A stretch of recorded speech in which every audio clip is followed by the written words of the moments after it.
Boom, there we All are. right, holy shit. Wow, that took a second. Yeah, still learning curves going on with this whole StreamYard.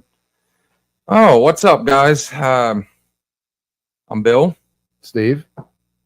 and here we go again. Um, another shot, another podcast. You know, we just kind of. I'm going to be honest. I got a lot to kind of get off my chest today. It's been a rather interesting weekend, interesting week all around. So while we're up here talking, actually, I haven't even. We don't have our. I don't know if with what I'm wanting to talk about. Do I really want to dig into the alcohol aspect of it? Probably. Maybe. I did finally eat a little something today. Yeah. Damn it, man.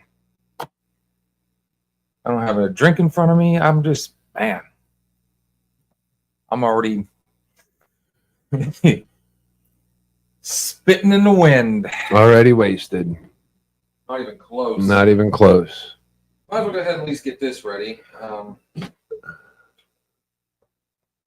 While we're waiting before we really get into it, I want to go ahead and wait for people to kind of join in. This is going to be we want this to be an open forum. We want to hear what you guys got to say. Oh yeah, definitely want to hear what everybody's got to say on this one. Depending on how many people we get on here, I want to try and get as many people live on here with us so we can kind of talk face to face. It's an awesome view of my coffee mug there. My Sheets camo. It's my inner country boy coming out, I guess.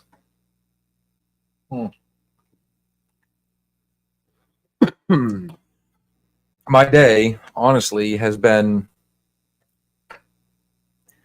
I've been working on the same pot of coffee all day long. Man. Steve, how's your day been? It's been good. It was productive. You know, chill, laid back Sunday, but got a lot of shit done I needed to get done. Wish I could say the same. I did hear the big thing in the news is that 81-year-old Joe Biden has stepped down from running for election and has fully endorsed Vice President Kamala Harris to. Is it Kamala or Kamala? You know, I've heard both, honestly. I don't know. What is she? She's a Venezuelan or something? I'm not even sure on that one. Either way, that just whichever side of the coin you're on, that's going to make things. It's going to be a little more entertaining now. I think, honestly, she's going to give Trump a good run for his money. So, in all honesty, things just got interesting this late too in the running. Yeah, what are we like? Just November? So, four or 5 months. The actual election is in November. So what are we in July? We're over halfway through July. So we got August, September, October, November. Dude, we got literally like right at 4 months. You know that's now I want to see another debate. Ooh. And now we need to re-debate, right? Is that the rules? Oh, they're gonna have plenty of debates now. I guess next in line is going to be who's going to be her running mate. Ooh, yeah, there's something that people haven't. That fucking Hillary. I'll tell you what, a women's tag team. Oh, for fuck's sake. Running for office. And I'll tell you what, that would be a whole new. Really, that'd be historic. That'd be fucking scary. I don't know. I don't know. It's just kind of. It was a game changer. Well, the fun part is, you know, the whole thing has become such a circus over the past, not even 8 years, over the past like 12 years, if not more. Like, I don't know. I personally don't think we've really had somebody in office that, I mean, I've got my own political beliefs, but I just kind of I don't. I think I think Trump's main downfall the last time was that mouth of his. He could not shut up, and I applaud people that's not afraid to be controversial. He said it best in an interview that is his first time. He's never been a politician. Of course, a lot of the stuff he did was controversial or out there, but sometimes you got to do that to get things done. Now, there's controversial, and then there's just, to me, he sounded like a spoiled brat, and especially the later into it. Now, if he does win, I'd be interested in seeing what he could do in 4 years, because he kind of, did anybody see the pandemic coming? I think he kind of got dealt a bad draw, and there's the guy we had in office the past 4 years. Again, he was handed the reins. He could have literally ran with a lot of stuff, and I don't know. I think personally we went backwards, but I don't know. When you go back through all of it, honestly, I think a lot of it. I don't think there's ever been one solid, 4 years. I don't think we've had a president in quite some time that has actually done us solid. If I had to guess, it'd be maybe Reagan, way back in the 80s. Maybe, yeah. There's a lot of similarities between him running those 2 terms and what Trump has had to go through the last, trying to win his second bid. But I don't know. Like I said, I think the whole thing's honestly a giant circus now. Doesn't matter which side again you're on, what your favorite news source is. I think they're only going to tell you their version of the truth. So, I mean, like in all conversations, there's this side, there's that side, and in the middle is always the truth. So there's my take on it. What's your opinion on the whole thing? It'd just be nice to have someone in office that can unify the country like Reagan, probably pretty damn close to, or Kennedy. Everybody loved Kennedy. Everybody loved Reagan, regardless of which side of the aisle you were on. So we do have one person watching right now. We're going to give it a little bit longer before I truly dig into it. But as I like to say, mystery guest, please sign in. Reveal yourself. I have to make sure to, once we get a few people in here, I'll go ahead and I will post. Now, bear in mind, if I post the link and you request to get on here, we automatically reserve the right to cut you off at any point. What's up, Alex? It's good to see you, brother. Actually, we don't see you yet. How do you feel about joining in, homie? Just let a brother know. Make sure, Alex, and for everybody else that's watching, share the post, man. That's, like I said, I've got this is going to be the very first time that me and this gentleman here have sat down and pre-gamed ahead of time, so he kind of knows what's coming. And it's definitely something I feel like I need to get off my chest, so to say. And it's a subject that you yourself said you experience. I think everybody has. Everybody has. And I honestly, it's gotten worse for me since the surgery. And it, For those of you that don't know, I had rotator cuff surgery a year ago. Thank you, sir. And I retore the same spot and didn't even know it because the second surgery I had to go into, was it April? I think it was. Around then, yeah. Yeah. Back in April at this point, I had to go in and they went in to repair a bicep tear. And it turns out that I had, retore the original spot. So maybe I went back a little bit early. I don't know. Pushed it too far, or too hard, too fast. Maybe I didn't give myself, So, I kind of it happened then, and it's happening worse this second go around. And anyways, that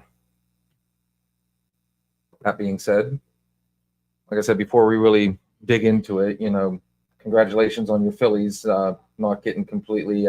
Swept by the fucking Pirates. Fuck's sake. You know what's funny? If you guys have been watching our other lives, we were we like to jockey back and forth about our sports teams because obviously he's from Philly originally, and I'm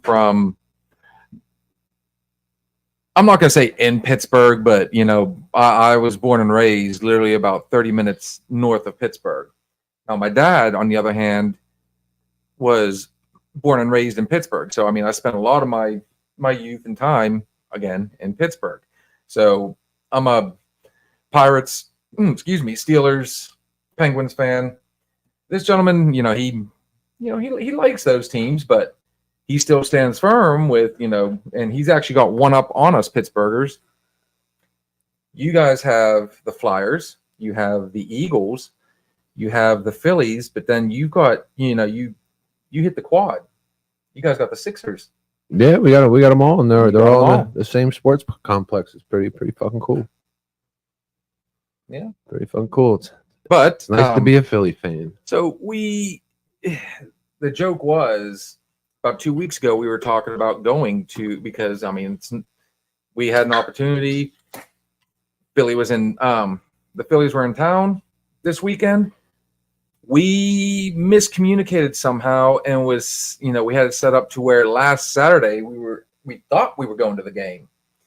And that's when Steve kind of, hey guys, not this weekend, it's next weekend, which unfortunately I was booked both nights. So obviously we didn't get to go and see our boys play. Nope. I think they get together again though before the end of the year. But I will say this: nah, they don't. That's it. I was looking it up earlier. Horse shit.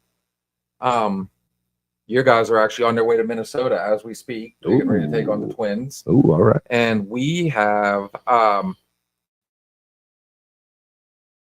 St. Louis coming to town. They're flying in from Atlanta. St. Louis fucking blows. Might bode well for our guys because for the first time in a while, they're actually 2 games above 500. So they've got a legit winning record. They're not out of it. They still got a chance. I'd like to think that, all you got to do is make the dance, man. Anything can happen. I don't see World Series happening. I see possibly playoffs. Possibly. They're looking at that wild card right now. They're knocking on the door and,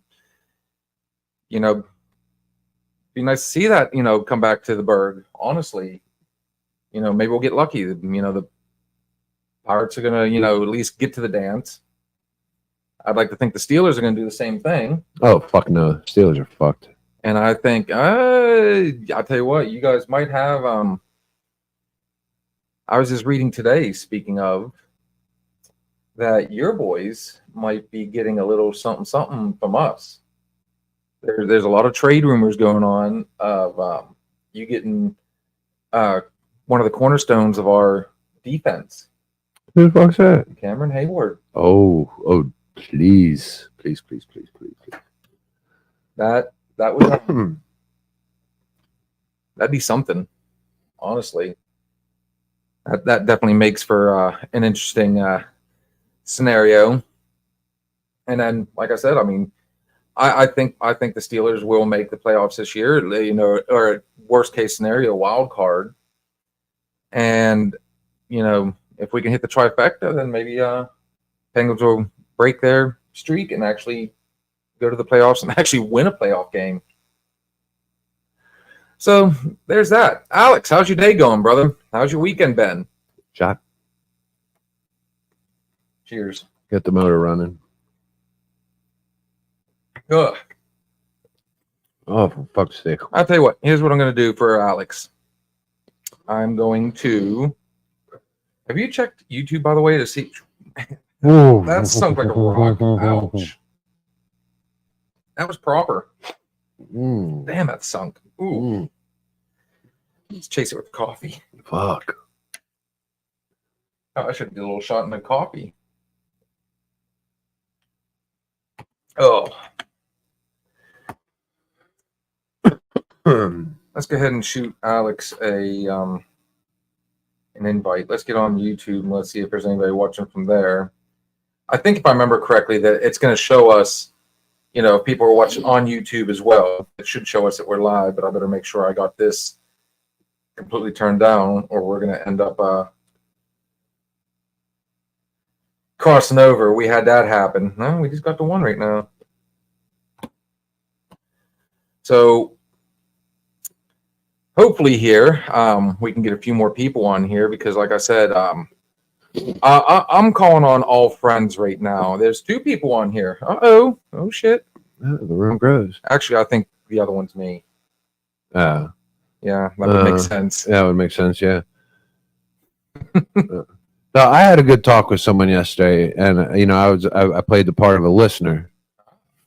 And she was describing her ex, and we started talking about. We got into the narcissist, and so I pulled up. You know, like after you start hearing about like a narcissist and what they are, like nobody really fucking knows at first. You look it up, you know, and you're like, what is a narcissist, right? And so I always look up like the top 10, you know, because I think at some point everyone has either dated or known or maybe had a family member that was a narcissist. Like, do you know someone with any of these traits, especially like an ex, like an ex-wife or something, or ex-husband, or how about just an acquaintance?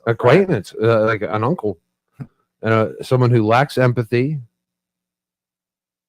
thinks highly of themselves, a conversation hogger. Oof. You know, I always think like that person always says like a lot of I's and me's, and you know, in their conversations. They have a high level of self-importance. You know, they think their shit don't stink. I'm gonna actually address this how about comment. Rule breaking. They break rules. You know, because they're above normal people. Symptom number 6, they strive for perfection. I don't think there's anything wrong with that, but they have heavy expectations on themselves. They're charming, manipulators. They have a desire for control. And this is my favorite one. Blame. That's my favorite one. Like everything that goes wrong, even if they do it and it's like fucking clear as fucking day, they will find a way to put that blame on you or someone else. I know a shit ton of fucking narcissists. Well, you know what's fun about that? It's such a broad scale. And when you think about it, everything you listed that you read off, I think every one of us has at least 2 or 3. I'm not even going to say 1 or 2. I'm going to say 2 or 3 of those traits. Yeah. I read those and I was like, fuck. I was like, am I a narcissist? And I hit another one. I was like, no, yeah, no, yeah. I mean, what's the grading scale on it? I wonder what actually. I mean, I think I guess we can say we're not narcissists, but I do think we are not narcissistic at times. You know, it all depends. Yeah, he said he's going to join. He just wants to listen right now. Alex, if you can, brother, I've been posting as much as possible, trying to invite people. Alex here is actually a really good friend of ours that has really taken to following this. And if anybody watched our last live, he was one of the ones that got on there when we were talking about the paranormal. Yeah, scaring the fuck out of me. Oh yeah. Oh yeah. He sent me a pretty decent video too, or a picture. I don't know if you weren't there the other night. He was showing me some other pictures too from right there in the oil boom. Yes. So that's a whole nother topic. But when it comes to narcissism, I'll tell you what, I think narcissism comes out the most when people lose their temper. And unfortunately, a friend of ours, you know, I kept my cool mainly because, you know, it's a place that I do, you know, a lot of business in, and I actually do work for them, part of the team outside of DJing, but you know, I was kind of helping out last night, whereas towards the end of the night, we couldn't get nobody to leave, and my partners in crime were doing everything they can to get everybody out, so I kind of stepped up. And naturally, when you work in a bar, you deal with bar people. You will get those ones, you know, that have, you know, they're alcohol fueled and ready to run. Fucking bar people. So yeah, it, you know, in hindsight, you know, I'm one of those ones that can go back and go, well, maybe I should have just, you know, said my piece and then went on about it. But I mean, it progressed so fast, and, you know, shout out to all my boys that, you know, when it started to really escalate, you know, let's say they all had my back. And, you know, no, I am not even close to at 100%. And that's, you know, that brings me to the point of the narcissism. I've never backed down from a challenge. You know, there is a time and a place to stand your ground. I probably could have, I probably could have walked ahead of time. Where's the fun in that? I'm not gonna lie. There is still that, and let's call a spade on this one. We all, even though we try to break and let go of old habits, bad habits, stuff that hasn't really, you know, there is that one that, you know,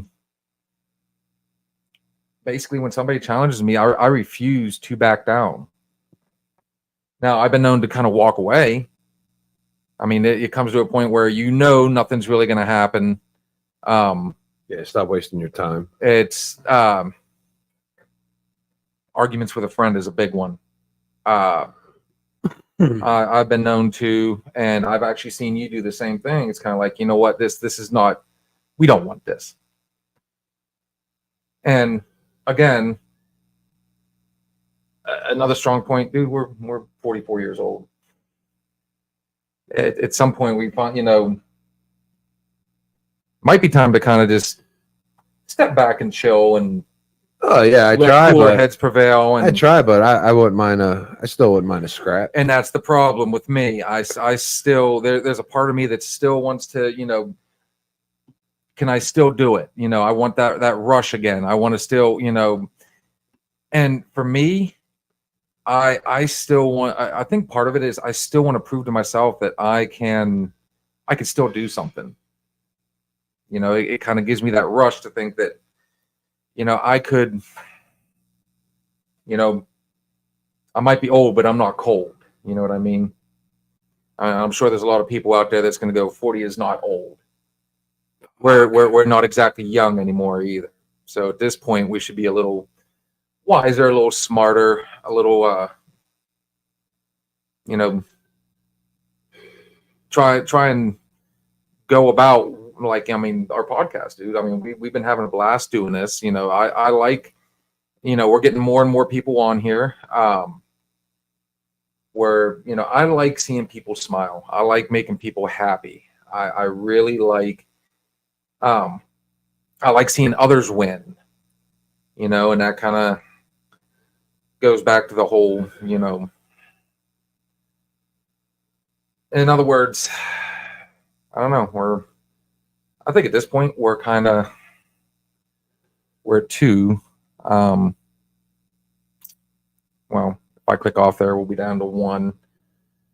Like I said, I kind of sent it out there that, hoping to God that we can get some more people on here and get some solid feedback. But I don't know, you know, we're doing the slow start, slowly digging in. You know, we're kind of,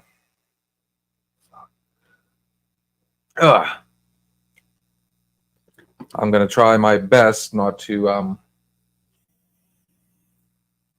let the alcohol fuel me. But I will say this much. One of the main reasons I really wanted to get on here tonight was, and I'm sure this is something that, you know, has touched a lot of people. And, you know, it's something that we're all programmed that men aren't supposed to talk about. You know, it's just, you know, and I honestly feel like, especially since the whole, you know, if you want to call it the pandemic, I mean, some call it the scamdemic, you know, we'll call it the lockdown of 2020. But The great toilet paper shortage. ugh, people resorted to using Kleenexes, and, you know, a lot of clogged toilets out there because it's not water soluble. I was talking to my daughter today, and I said, I am fucking petrified of what's going to happen this year. Something fucked up's going to happen. There always does. I'm trying to like figure out like how I should fucking plan for it. Like, all right, toilet paper's been done, but I am going to stock up in, you know, probably in the next month or so. I don't know, fucking canned goods.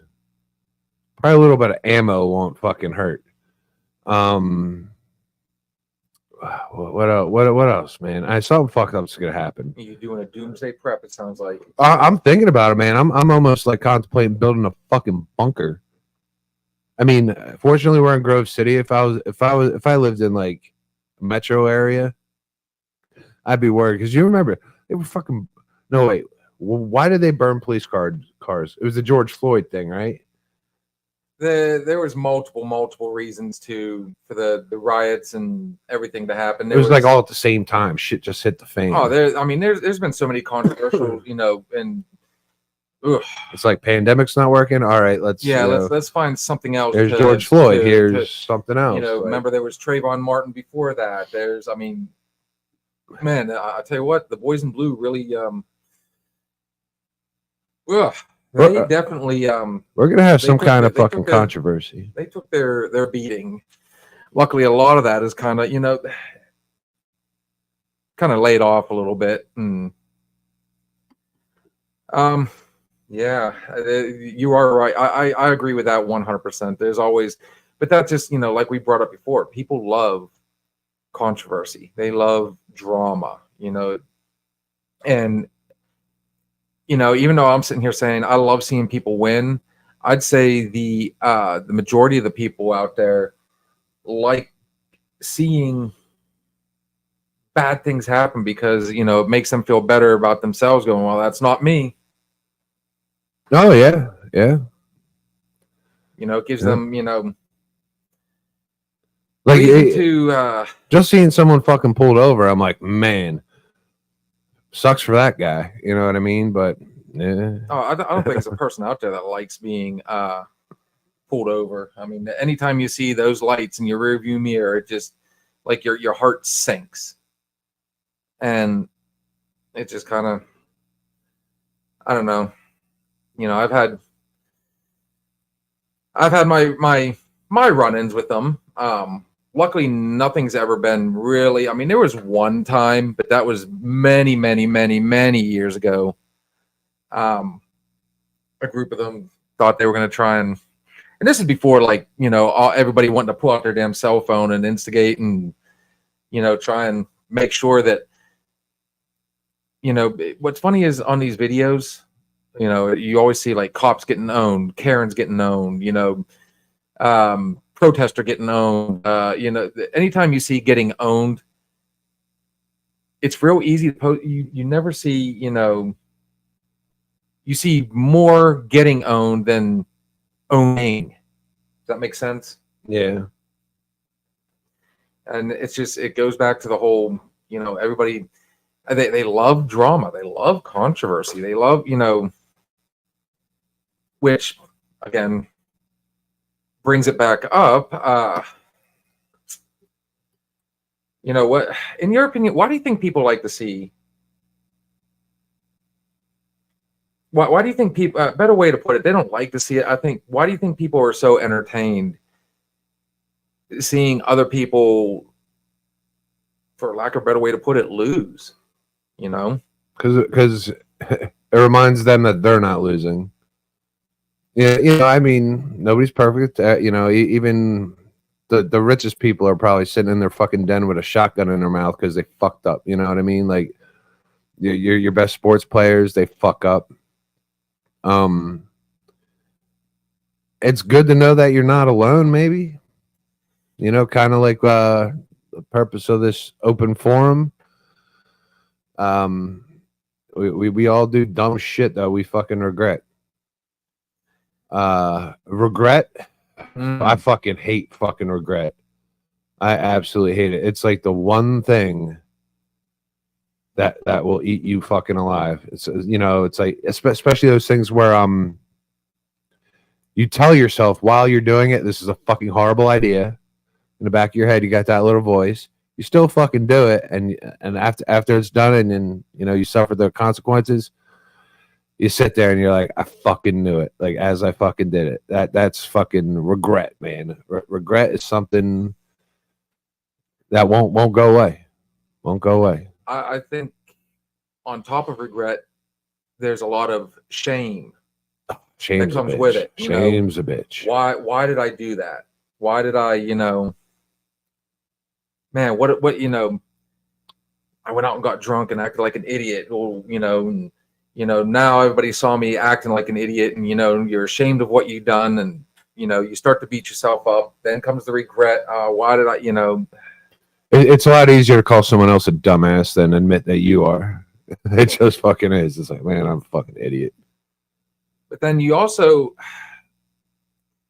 and this goes along with the regret. You know, I've noticed a lot of people, you know, did you ever see the video or hear the story about Albert Einstein? He was teaching a class one time, and he got up there and he was doing math. You know, I think it was 9 times 1, he said was 9. 9 times 2 is 18. And he went all the way down to when he got to, I think it was 9 times 5, and he put like 44 or 46. He gave the wrong answer, and the whole room erupted on him, you know, and really started getting onto him. Some laughed at him and so on and so forth. And he says, this is, you know, I did this for a reason. You know, I sat down, I gave you all these correct answers. I solved all these equations. And not one of you said, hey, awesome job. But I messed up one time, and you guys all turned on me. So that was kind of and when you think about it, you know, I think a lot of people are kind of afraid to, you know, this is why I think a lot of people they don't want to show their vulnerability. And it's just this is where I think it really spirals. Well, isn't that shame when you show your vulnerability? That gives you like the feeling of shame. Well, I mean, it can, yes, but I'm thinking, how many people do you know would turn around and you would admit something to them, and then next thing you know, they're using it against you. Like, let's say you guys get into an argument, and then next thing you know, they use that go back at you. I hate them motherfuckers. Man, they piss me off. It's like, okay, so I can't beat you verbally. We can't solve this way, so I'm going to attack you personally. And then, this is where the shame comes in, the regrets, like I said, because, sometimes you've got those people that'll use it, but then you also got those ones that are going to turn around and it'll spread like wildfire. And as you like to refer to things, it grows legs. It grows fucking legs. And before you know it, who remembers, who all here remembers the telephone game in school where you whisper and, you guys all line up, or you form a circle, however you did it. One person whispers, "I have a quarter in my pocket," to the person beside them. And that person is supposed to whisper that and see if it makes it the whole way back around. And then by the time you make it the whole way around, I can honestly say, and here's where it's fun. It doesn't matter if somebody changed it on purpose or if somebody misunderstood or if somebody misheard, because you do have those idiots that'll, they'll give it legs. And I really like those euphemisms that you're using, those little, I use that a lot now. I like that. But before you know it, you tell one person you got a quarter in your pocket. By the time you get around, all of a sudden, it's not even a quarter. You got a hole in your pocket that you can drive a truck through. Yeah. The story goes from one thing to something completely and totally different. And, therein lies the whole, the trust, who can you really trust to talk to? Because like I said, I know people that are like that. I know. And shit ton. Unfortunately, that goes back to why people don't want to show their vulnerability, because they don't want to give other people the weapons needed. All sorts of messages now. Let's see what we got. I'm going to click off here, and that should get down to 1 here in about 2 seconds. Let's see. Yeah, I don't know. I think me, I'm like a totally defensive person. Like in the back of my mind, I'm always thinking like, someone's out to get you. Like don't trust nobody. Like oh, there's always that thing in the back of my head. It's like you're alone. You know what I mean? Even your fucking wife, your husband, even your fucking parents, and everybody's been known to stab somebody in the back, And it always hurts worse, trust. Who do you trust? Once that trust been betrayed, and me personally, I've betrayed trust, and it never feels good. It never does, because then, that when you can't trust a person or they can't trust you, it changes the dynamics of everything. It really does. And then, we'll spiral even further. Next thing you know, it's, I think fight and flight, or fight or flight, comes into play at that, time. Now, so you don't get hurt, so you don't, to make yourself feel better, that, you either run and get as far away from the situation as possible, or you're gonna, doesn't matter how big the odds are, you're gonna fight. You're gonna fight anybody and everybody and try and make yourself out to be, and there's a lot of people that do this. I think, you've heard the short man syndrome, the short guy. Or just about anybody that feels like they're going to come in, it's a badge of honor to go in there because they can brag about it afterwards. You want to go in and you're going to challenge the bouncer, You kind of, what's on your mind? No, I'm just listening. I was just thinking about the whole trust aspect. Like once trust is broken in a certain way, like can it ever really be gained back, or is there always going to be that fucking even that smidge of a doubt where it's like, man, you know, I trust this motherfucker 150%, but And I think that I think people learn to trust again, but like you just said, it's there's always going to be that, you know, that little part. the reason for doubt. You know, that's what, you know, cuts, you know, even the smallest cut will leave a scar. Yeah. And honestly, you know, that's just it's a rough, tough, you know. And then it's just, you know, now you've gone full circle, you know. You go right back to the shame, the regret, you know, and I think it's a vicious cycle that a lot of people don't know and how to get out of. And I personally I've had a lot of experience with people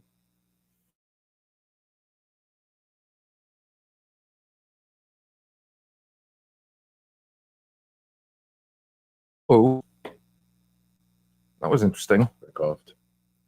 Nice. Hopefully the internet doesn't act up too much. Suicide is a killer, literally. That was no pun. There was no joke behind that. Oh, that's terrible. There was, you know, this is something, you know, I know people that have attempted. I've lost friends to it. And unfortunately, I can honestly say that I'm one of the ones that have personally, I mean, obviously I didn't succeed or fully go through with it, but I think once you make that full circle and you just, you know, sometimes you just start thinking there's no way out. I mean, where do I go from here? You know,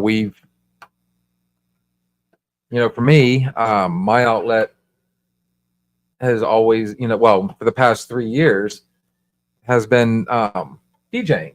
I love getting out there and getting people on that dance floor, you know, seeing them smile and laugh and joke and the camaraderie. And, you know, last night was actually a good, you know, example of that. The night before when I was out in Petrolia, you know, the whole group, you know, most of the group came out and, you know, again, it goes back to the camaraderie, you know. Another way I try and deal with is I'm doing we're doing this, and I try to use it as my outlet a little bit. And I don't know, even doing, you know, it still comes up, like those nights where I'm sitting there, I'm playing all these different songs. I'm trying and I'm not getting a reaction from anybody. And just kind of like, you know, man, you know, I don't even want to be here now. You know, getting on here and, you know, we started, you know, I mean, like all bit, you know, all things you start, you know, it's going to have its ups and downs and obstacles, but we've kind of hit that plateau. You know, it seems like, you know, we can't break past the, you know, the X amount we need on one or the other.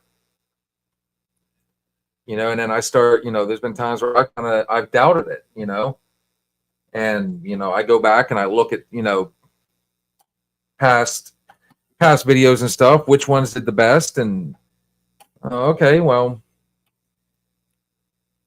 one of the more popular ones is our famous 4.5 hour one. And we just completely went off the rails that night and let the alcohol fuel us. And we just we ran with it. I'm on my way, man. I'm about 4 beers deep.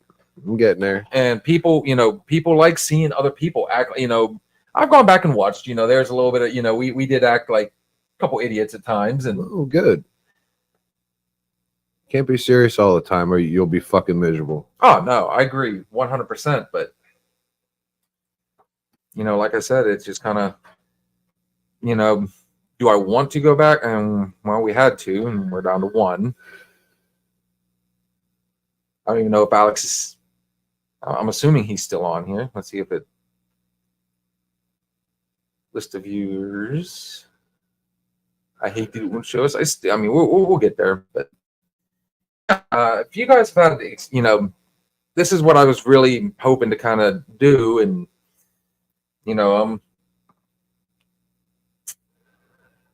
Well, let's go back. Let's dig into it. All right. Now I'm getting thirsty. All right. So suicide. All right. There has to be something extreme to happen to a person, or something that just triggers a person. Like that's the fucking edge. All right. So I did it. I fucking failed. I tried hanging myself one time. I was pushed over the edge, and I don't even remember wanting to do it. I don't even remember like thinking about how to do it.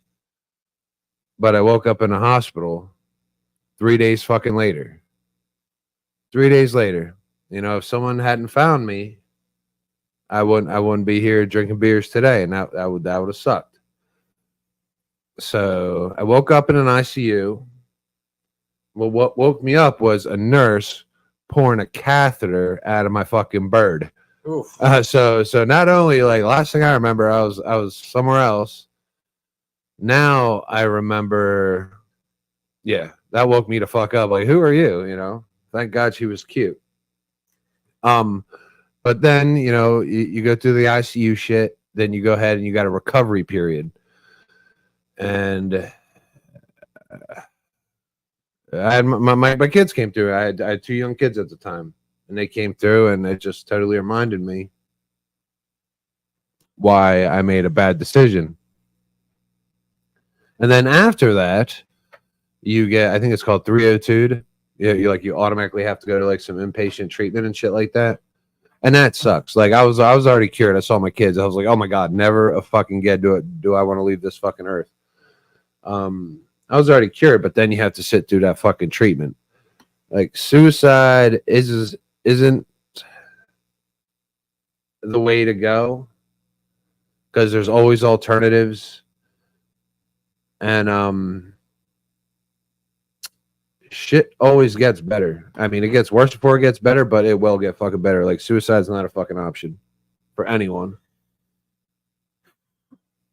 And that's honestly, Seriously. I 100% agree with that, but that doesn't negate the fact that, I mean, there's been multiple times. I mean, it's, dude, I think about it on a weekly basis. I really do. I mean, there's times where I just kind of, and like you, one of the things that kind of stops me, because I honestly, I feel like that if I were to actually do it, a lot of people would be hurt, but I don't think a lot of people, time heals all wounds, they say. So, like, I honestly feel like, I hate to say it this way, but I think my wife would move on. I think family would finally, they'd come to grips with it and move on. Human nature, man. We will forget, at some points. I know, I do know some people that have lost people, and they won't. That's it. That was their one. But like you, though, the one thing that kind of stops me is I think about my kids, and I think about like my daughter. What would she, and I mean, I've gone as far as to think, okay, I wouldn't do it in a house because I wouldn't want them to find me. I would probably leave and go somewhere else and find, a spot. I just drive off a fucking bridge. That would be the best way. Like fucking boop, gone. Once I'm in the air, I can't do nothing about it. Just, but by luck, you'll probably like die of a heart attack on the way down. Yeah, if I'm lucky, I won't remember it. But but I've also, For me, I mean, I have put a belt around my throat, around my neck. There was one time I even took pills, and I had taken at least 4 or 5 Tylenol PM, and I tell you what, it didn't take long for that amount to really, and I don't know how I got lucky enough to wake up. I mean, I got the scars on my wrist from where I've actually, dug in, and I mean, hell, I used to be a cutter as well. I mean, Yeah, I I used to never had the love balls to go vertical. physical pain. It just, I don't know. I think everybody goes through it, but you got to realize, and since I tried that, I'll see someone when I work in the hospital or something like that who is happy to be alive, paraplegic, and they're just happy to be alive. I'm like, man, like, what the fuck do I have to be so upset for? Like, number one, I can walk, I can talk, I can wipe my own ass, I can, right. I can do shit, I can like I can function. And if those people can be happy to be alive, I should be able to find a fucking reason too. Well, like I said, I was hoping to use this platform tonight to kind of reach out, and I messaged a bunch of people to see who all I can get on here. Part of it is, I want to see who really does, I mean, who's your real friends, honestly? And it's not calling out people, because I mean, come on, before we did this, did you really get on a podcast at all, ever? Every now and then you'd look at a short, you'd see that on YouTube. No, I thought people that listen to podcasts were dorks. Honestly, it just, I mean, and I had to think about it, and the more I sit here and think about it, that's not really fair to sit there and, what, because they didn't get on there, they're not your friend, So I mean, but the point is, though, I mean, that's where my head goes. That's where, when I go into that darkness, and there's, I look for that outlet, and I'm trying so hard to, I don't know, I'm trying to be more open and talk about it and let people know that, and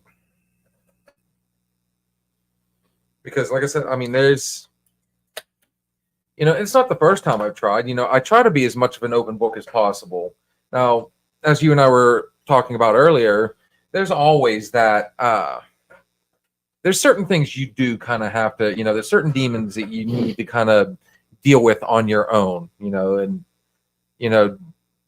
I think in my case, like I think not even just in my case, I think like, married couples, engaged, boyfriend, girlfriend, whatever, certain things that's part of communication. And sometimes you just got to, like, you keep it to yourselves.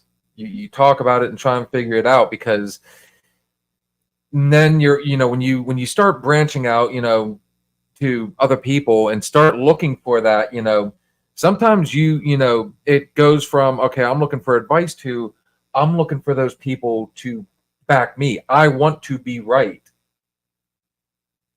So you pick and choose which ones, you know what I mean? And I mean, is it really,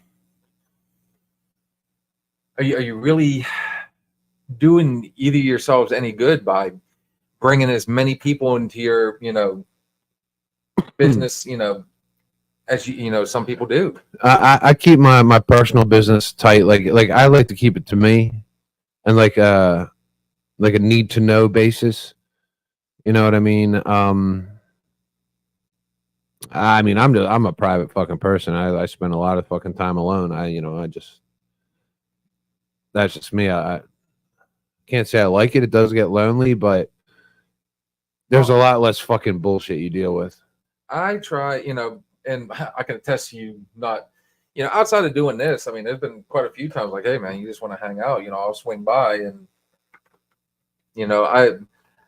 I have to ask, I think for you, like your personal space, your personal time is your house. You really don't have a lot of guests, do you?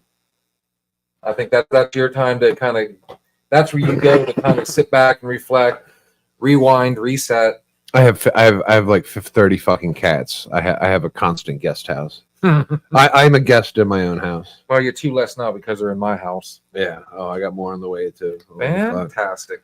Yeah. If anybody wants kittens, I got you. I got you. Like come to me. I got you. I got every color of the fucking rainbow right now.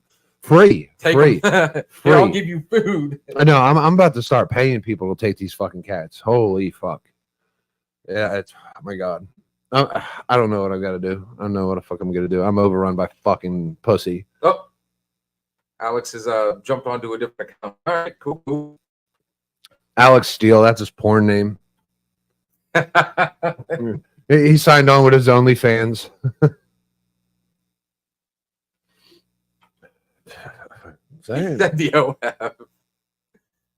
Oh, good stuff. No, I'm on the fucking verge of getting an OnlyFans account. I'm on the verge just because I wanna follow Carmen Electra. Is she even on there? Why would Carmen Electra need one? That woman, she doesn't need the attention anymore. Well, me and Carmen, we're friends on Facebook. I don't know if we're like real friends or whatever. He said it's actually Rim Job. Rim Job. No, me and Carmen, we're friends on Facebook, and then she put out there that she has an OnlyFans, and I'm like, I don't know.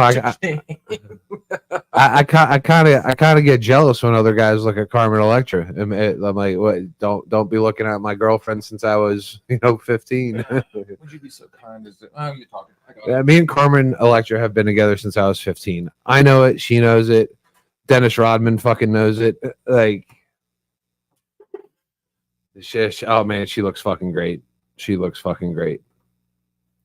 So we're back up to two people now. Alex, he left and came back. So again, jokes on you, Steve. It's probably some fat dude in a sweatsuit. That's why I need the OnlyFans, Alex, because I need to see her. Like his messaging her, like I don't know who's messaging me back. I'm like, oh, you look good, girl, and then I get a heart in my comment, and I'm like, oh my God, Carmen Electra just hearted my comment. It is probably some fat guy sitting there like pounding fucking dominoes in a wife beater and boxers. And you would do, we've been talking about mental health. We were just talking about suicide, and then you just turn around and pissed on his dream. Way to go, Alex. You cheered him up. Yeah, no, seriously. Me and Carmen Electra, we will meet. We will meet again. That's the other thing, though. See, going back to it, laughter. I mean, it can be both a mask, but for me, nothing feels better than laughing through agony. You know what I mean? Like, you sit there, you things seem to be going downhill, and then there's somebody tells a stupid dad joke. How about that? We'll go that way. Yeah. Or, it just kind of pops up out of nowhere on, your Facebook. You see that, something, and you can't help but grin. And before you know it, you're laughing, But one thing I have learned, and I'm actually very good at it. I personally, and still do, use laughter to kind of, in other words, I hide behind it.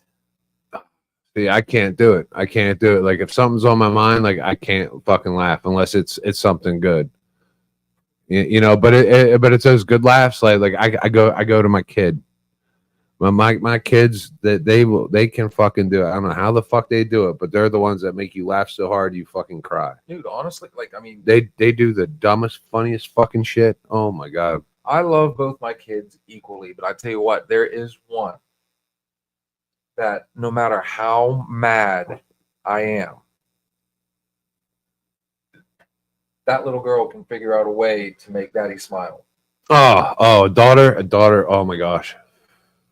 And my son, since he's 17 now, he goes about it a different way, but he also gets out there and tries to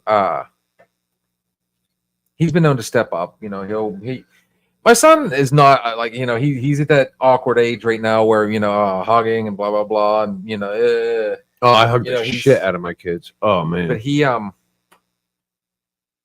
come over just, you know, randomly, just he'll give me a hug, and The world is right. The world is right. Well, you got to think. We're growing up differently than when we were kids. oh yeah, Like, man, we were allowed to get fucking smacked around. The fucking belt came out. Like it was different. Like I hit my kid one time. I smacked him on the butt one fucking time. That was it ever. You know, so I mean, the relationship I had with my parents is different than my kids have with me. You know what I mean? There's different levels of respect because there's different levels of discipline you were able to get away from. You could go ahead, break out a fucking belt now, and you know what? The kid will get on his cell phone and call CYS. Like, you can't fucking do it, man. dude. Yeah, I mean, even Robin Williams back in the day, R.I.P. brother. He touched on one of his comedy shows. It was called Robin Williams at the Met. He was at the Metro in New York, the Metro Opera House. Robin Williams, nicest guy, one of the dirtiest fucking comedians, man. No, I wouldn't say he was dirty. He was dirty. Oh, he had a fucking shit mouth, man. You wouldn't fucking expect it from Not him. I think you might be thinking of the Dice Man, honestly. Oh no, Robin Williams was bad. He was bad. We'll agree to disagree on that one. Either way, that he's a comedy legend. Yeah. And, you know, I would bring him up. You know, unfortunately, we lost him, you know, what was it, 2014, I think it was? Too soon. Yeah. Mrs. Doubtfire, Patch Adams. Yeah. I mean, Good Will Hunting. Good Will Hunting. Robin Williams. One of his best roles ever. Wait. Was Robin Williams a suicide? Yes, he hung himself. He's another one that, you know, he used laughter. He could make anybody laugh. He was, you know, a larger than life, but he hid so much. And what I think it was one of his last interviews that he did, he openly admitted that, you know, sometimes, you know, when you get to a certain point, you know, in life, you know, what's next? Is there anything next? Why even try? Why continue on, you know? And unfortunately, he lost his battle to that demon. Yeah, and that's something else that makes me like always have like contemplated suicide after I did it. It's like, you know, we talked about that after life last time. You know, where do we go? At the end of the day, like, I don't want the party to end. You know what I mean? Like, no matter how shit gets, I think I would rather. I mean, there's suffering. There's true suffering through pain when you get older, like cancers and shit like that. Where, like, yes, you know, you're going to lose no matter what. Like, do you want to live in pain, or do you want to live? I think at the end of the day, if we're not in pain, we should all want to live. And that's you know, I've said multiple times, like, I'm an optimist. I try to be. I want to be, and I try to be. The glass is half full. It's not half empty. It's half full, because, and when I do start thinking about, oh wow, we have Gary fucking what Berg. is going on? This would be he would pick this one tonight. All right, Yeah, we're talking about suicide, Gary. and then all of a sudden, but we actually have, you know, that's just the thing. Like, even like, you know, the celebrities, even the ones that have, you know, we think they got the world by the balls, you know, they're no different than us. They still have lives, wives, feelings, thoughts, you know, emotions and problems. So we're gonna you know, of all nights we get this gentleman on here. That might be a sign saying, you know, here's a man that he's actually winning right now. He's shown that what hard work can do. Right now we got Mr. Gary Burke on here. Yeah, I hear he's pretty good. Dude, I've downloaded some of his stuff. I've been playing his stuff at the last couple of nights I've been DJing. Yeah. Kind of, you know, Gary, it's good to see you, brother. I mean, honestly, actually, now that we got this gentleman, let's go ahead and run it.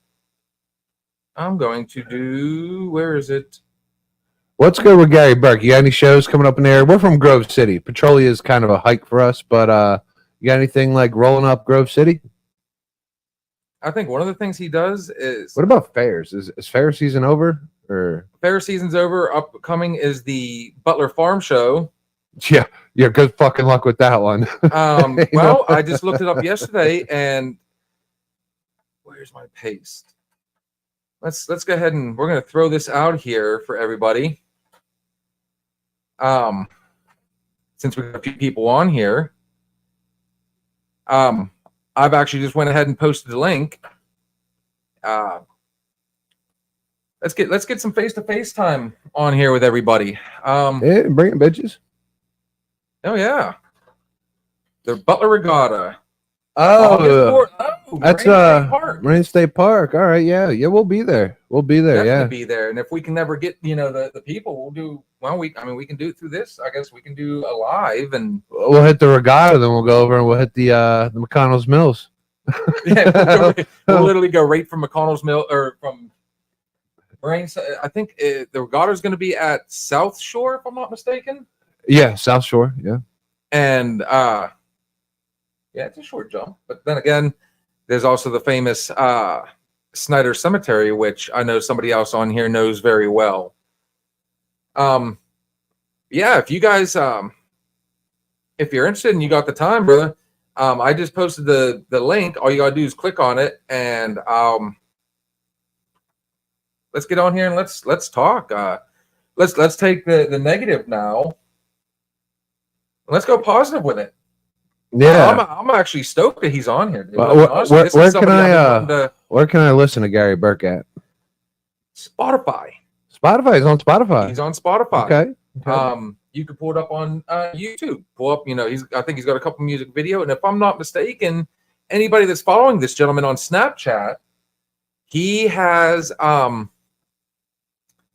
he's got a new song he's getting ready to. Have you released it yet? And like I said, just kind of click on the link here, brother, and let's get some dialogue going. Hey, we're up to 3 people. Yeah, no, I'm gonna tune in and listen to some of his stuff, see what's going on. Well, okay.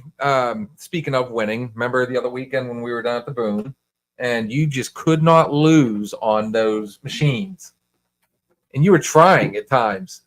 New single coming out Friday, July 26th. That's this Friday. For all you got to take it back again is the title of the song. If any of you guys, like I said, he's on Spotify. Look him up, Gary Burke III. Is he? I'm trying to think. I'm sorry. Your latest one, if I'm not mistaken, was Free Bird Kiss, and that was the one I played that night. And even I'll be honest. I mean, I'm a fan of all music. Country, I think, is starting to make a comeback. I don't think it ever fully disappeared, but I think, like all music, today's music, it kind of went in a different direction. And I'll tell you what, honestly, Freebird Kiss, when I sat down and was listening to it, dude, that was some good stuff right there. I like it. And if I could ever figure out, there's supposed to be a way I can get on here and I could actually play music through StreamYard. And I need to get with our boy to try and figure out how we're going to, how to do that. You know what we're going to do, Gary Burke? We're going to be at the regatta and we're going to go live when you're on stage. That's what we're going to do.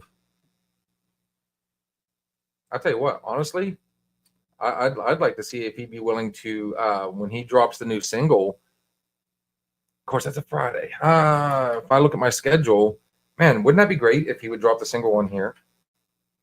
Yeah. No, fuck it. I'll go.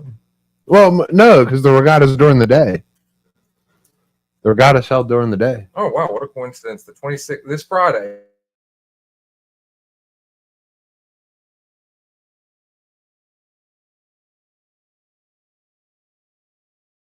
Why did you do that broadcast? Now, like Gary Burke, is he like a one man band, or does he have like a drummer and a bass and? Oh no. He's got the full setup. You you didn't get to go last year to the Mustangs, their bike thing they do. That what is it? Ride for the for counties or whatever? Counties for the kids, yeah. Yeah. He was the entertainment there, Oh no shit. and it really say, and of all days to have that type of setup, I mean, it was an outdoor venue, and this is where it really sucks. It started raining. Like, I mean, so he's got all his stuff out there. Gary is hands down one of the most down to earth people I've ever had the pleasure of meeting. And you know what? I can agree with that.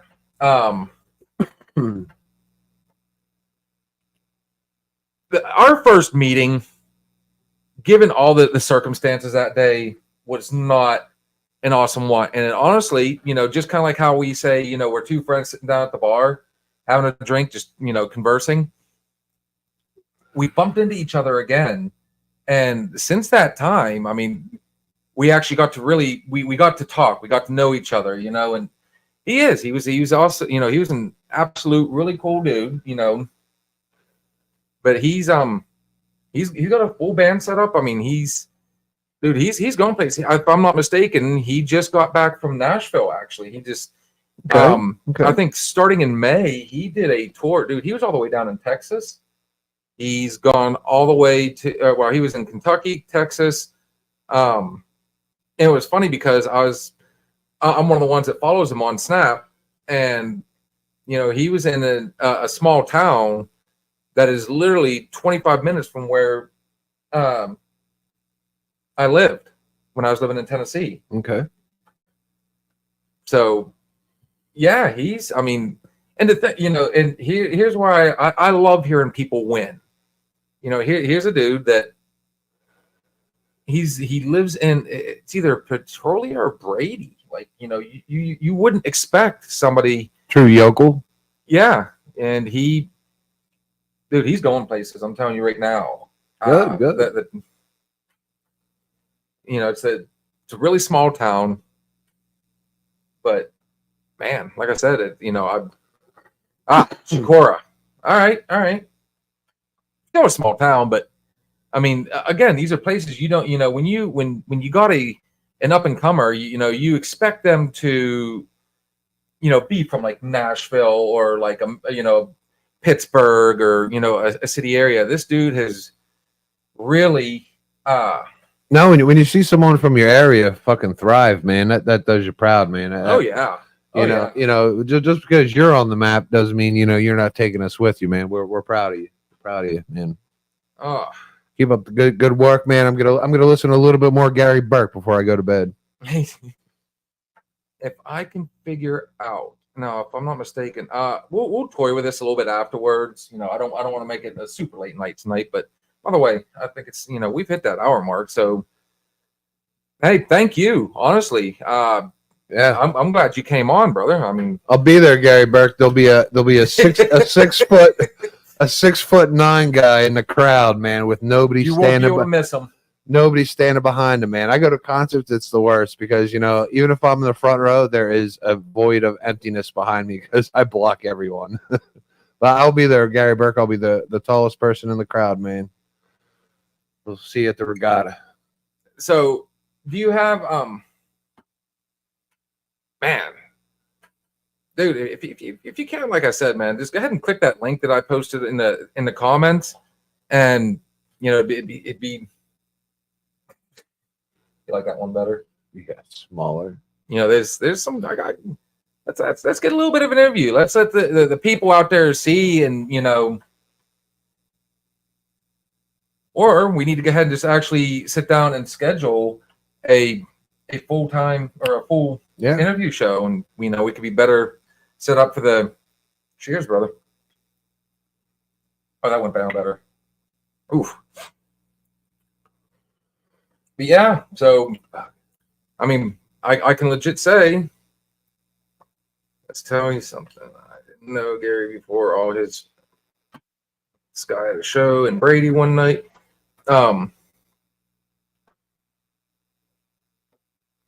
Dude, that's awesome. There's, okay,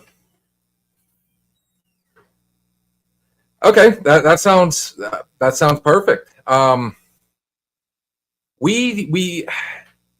We haven't fully got a full schedule, but mainly what we've been doing is like we'll go on Wednesday nights and we'll go on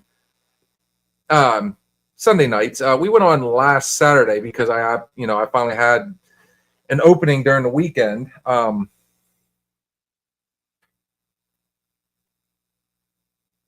Or next, whatever works for y'all. Hey, yeah, we'll definitely set it up.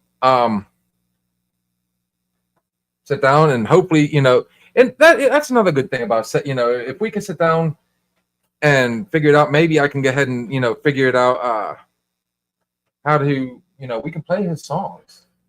Yeah, once we figure out how to work in social media. Invited me into his home and treated me like one of his own. Such a good boy. He brought out the poet in Alex. No, yeah. Well, Alex, you clearly have Alex's stamp of approval, Mr. Burke.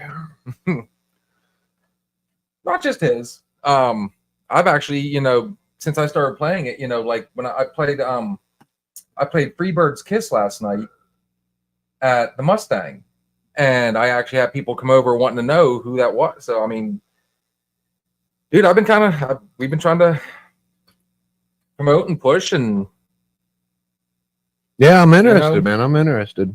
It was good stuff. It really was. So we can get them on Spotify. Can we get them on YouTube yet? Yes, that's how.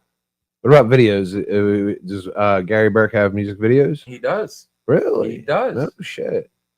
I mean, and I made the mistake one time, and I based this on my first experience meeting him.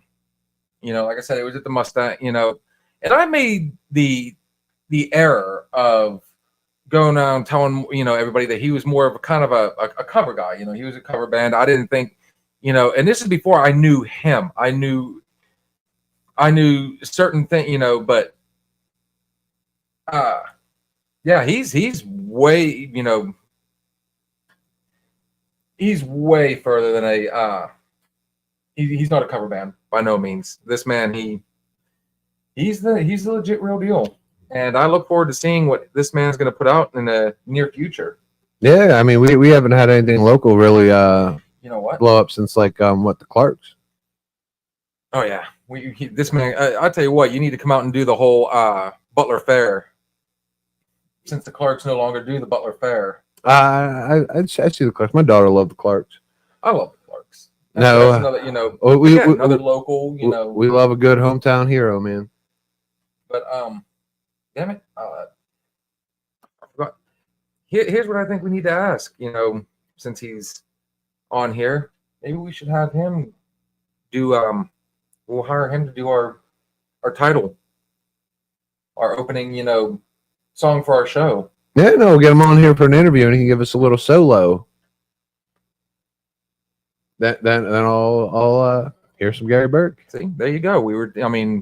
The whole thing started off on kind of a low tone, and now we're moving our way up. And again, this is what brings me back up. All it takes is that that's the optimist in me. That's there's that little bit of shining light, and it's kind of like oh yeah, let's it's gonna work. I really think it will. I think we're gonna step it up a notch. So anyways, man, what do you I wasn't expecting that, honestly, so it kind of threw me for a little bit here. Let's get to know the real. What is when you're not recording? What do you do just to kind of sit back and chill, and what's your downtime consist of? How do you decompress after? Because I mean you've been running pretty hot and heavy now for the past, if I'm not from what I've seen, the past 3 months. You know, what does one do to compress, you know, or decompress afterwards? Ugh.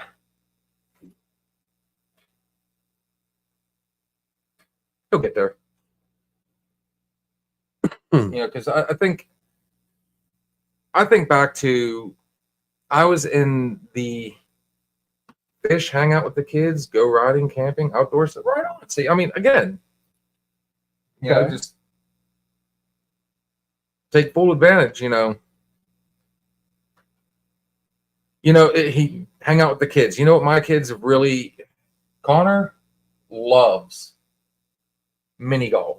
He loves putt golf. He wants to get into actual golfing. He wants to go and do 18 sometime. But my youngest one, she's got that competitive nature. You know, she picked that up from me. So, I mean, that's been, you know, that's what we've been doing lately. I think when I'm not on the road. You ever get the opportunity to take your kids on the road? I mean, do you ever? Man, I see there that would have to be, especially when you have three. You know, I mean, I'm assuming FaceTime's a big part of your. But yeah. Anyways, When did you start playing? Like when did you like say like, you know, after, you know, this is what I want to do, man. I'm gonna follow my dream. You know, like when did you have kids already, or was this pre-kids? Like when did you decide like this is my dream? I'm going for it.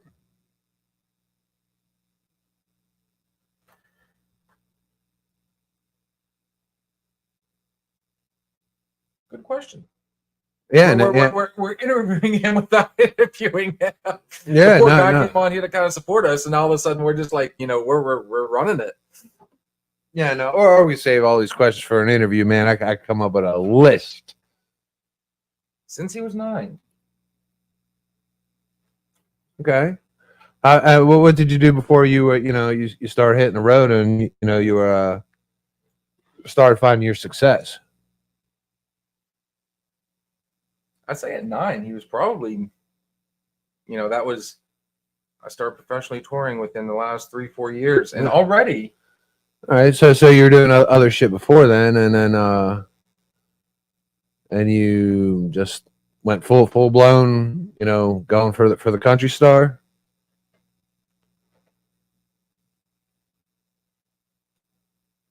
Delivery driver for FedEx.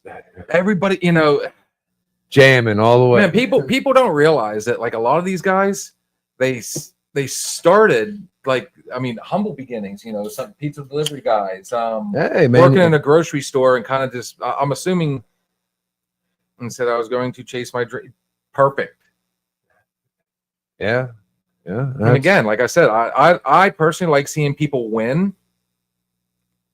So, truth be told, yeah, I mean, dreams happen. I think one of the biggest killers of success is, we touched on this a little while ago, is the self-doubt, the, you know, it's not going to happen. It's, you know, and people don't realize, like, I mean, there is no road that is paved with gold. There's always going to be bumps. It's never going to be a fully smooth ride. So I think what develops with success, it's like you're chasing something. You have your goal, all right, and then you're putting everything you got into it, balls to the wall. You're chasing this goal, this dream, and then you hit a absolute cavern, downfall, bottom of the ocean type shit. And it's whether or not you decide to try to climb out of it, it's how you try to climb out. or you just say fuck it, and I'm gonna stay down here and I'm gonna do something else. I'm gonna take the road to the left. You know what I mean? And like, I don't think any success, like Gary. All right, I'm gonna ask you this one. All right, so like while you were chasing your dream, did you ever have a time where you thought like, yeah, I screwed up, like I should have stayed with FedEx, like, or like like, did you have like success the whole way? You know, did you ever have a time that said like, "Yep, you know, I should have stayed with FedEx"? The obstacle. Yeah, the obstacle where like you wanted to quit, but you went through, you pushed hard, and you persevered. And I will say, and I've said this many times before, you know, when you're at the bottom, there's only one way to go once you've hit rock bottom, and that's back up. So, I mean, the first step back up is always the hardest, but man, even the steepest climb gets, you know, it starts to, every time I've tried to quit or stop something, major always happened that wouldn't allow me to stop. And Good. And that's where you find your success, I think. You never lost sight of the goal. And that I think that just for everybody, I mean, you know, don't let other people tell, you know, don't let them dissuade you, you know, because what one person can do, I think, so can another. You may not do it the same way. Mm-hmm. You might not even be as good, but in the end, you all, you know, might take longer, but you'll always reach the same destination at some point. It's just how much time are you willing to invest? I mean, how much, you know, how much drive do you actually have? That's why, like, I'm a strong believer of the power of want. You know, even like a hot chick, you know that cheerleader in high school that the dorky kid wanted. You know, if that dorky kid wanted her bad enough, I'm sure he could figure it the fuck out. You know what I mean? Oh yeah, definitely. Yeah, you know, but I mean, we're all gonna have our goals, and you know, we're all, you know, because people love our failures, and they love to see you, you know, it goes back to the drama. Not succeed. Know, because and I think a lot of it is because they didn't get to, you know, achieve their goals. They didn't have that same drive. So jealousy, they failed. Jealousy. They like to see others fail as well. And like I said, I mean, small town Shakora, honestly. I bet look where he's at. Like, I mean, he's torn across the country. I bet Shakora loves Gary Burke. Where'd you go to school, Gary Burke? High school? Were you like a true Shakorian? I'll tell you what, I'm just gonna, let's see if I can do this. I got a message while you're go ahead and run with this, cat. Because Montauk. Okay, I know Montauk. Oh man, that's right over the hill, man. That's it goes Grove City. Harrisville even have school where we go straight to Montauk. Yeah, so you're like a district over, bud. Let's see if I can. I will ask real quick. Oh, and Alex, solid, man, solid. Let me hit this on with Alex. So you're thinking like Alex. So like once you've hit that pinnacle, once you've hit that peak, like then suddenly it's not good enough. Like you have to satisfy. Like you want something more. Like is that what you're saying, man? Like it's not good enough. Like all right, I'm a rock star, but I want more. Is that what you're thinking? I see where he's going with that.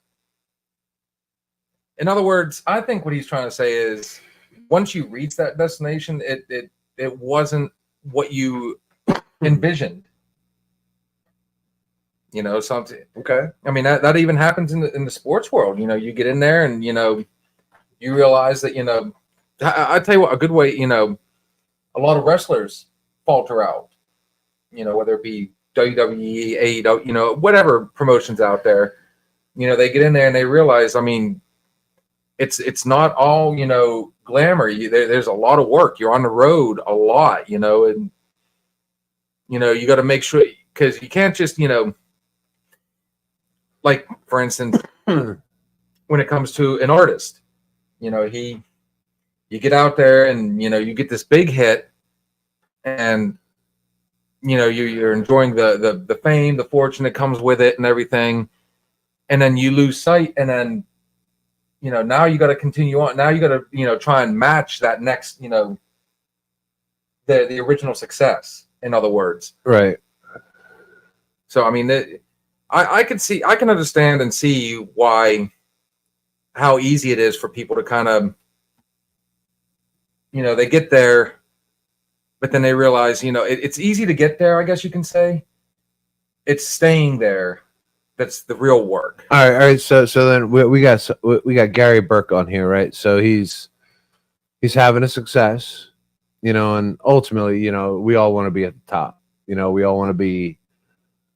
He probably strives to be at that Kenny Chesney status. You know what I mean? like the household name and stuff like that. I mean, not what we're definitely proud of you, Gary Burke. But like at what point, like what's your ultimate goal? That's what I want to know. I want to know what Gary Burke's ultimate goal is without using so many words. Do you think that there's, is there really a top? Once you're there, do you, is there ever really a, an actual stopping point? Can I go any further, or do you see human nature? We want further. More. Human nature, right? This is crazy about human nature. Is like we want what we can't have. Oh, that's everybody. You know what I mean? Like, so it's like, and you're like, all right, this son of a bitch. Now I want to beat him. Now that competitiveness comes in, like, I would think, or can some people get to the top and say, all right, that's it. I've done it. I've completed it. Like I'm happy right here. Like me, my thought on it is when you get there, I'm, like I said, I'm the optimist. So where do I go from here? What can I do to, because I don't think there's ever really a, I don't think there's a summit on dreams. I really don't, because how about there's always something more you can strive for, and that's what that's what keeps me going. All right, how about this one? So life's like a slot machine. You hit the jackpot. Okay. You're up top. But you know what you'd always do? There's always one more spin. There's always that other spin. There's always one more spin. Like, all right, I've hit it. I hit the grand, but I think I got one more spin. I like this. So, he says, I'm living the dream. To me, it doesn't matter if there's a full crowd or an empty room. I do this because I love it. As far as what I'm hoping to do next, my next goal is to play the grand old. See, and I mean, I don't think it's just like, it doesn't matter the genre. I think a lot of artists, that's the Grand Ole Opry is the pinnacle for a country artist, man. Get your spot on there, man. Get your name on the what's that called? They have in front of the movie theaters. Oh, the Walk of Fame. No, not the Walk of Fame. The marquee. The marquee. Have your name on the marquee at the Grand Ole Opry. And I tell you what, I like that statement right there. Doesn't matter if there's a full crowd or an empty room. He's doing what he loves to do. And I can use another saying, you never work a day in your life if you love what you do. Yeah, and you're blessed, man, because a lot of people don't get to do that. So, in honestly, I think count your blessings. I think having him on here with the tone of this, I've played to an empty room and I've played to thousands of people. I'm just blessed, very thankful that I have the opportunity to go out every night, sing my music to people, and having fun. All right, so being on stage, right? So you're playing in an empty room or a hall full of 1,000 people. Like, what do you see as up there being the main feature? Are you looking at like, the naked lady in the back of the room? You know what I mean? Like what do you see, or are you just in your own world? You know what I mean?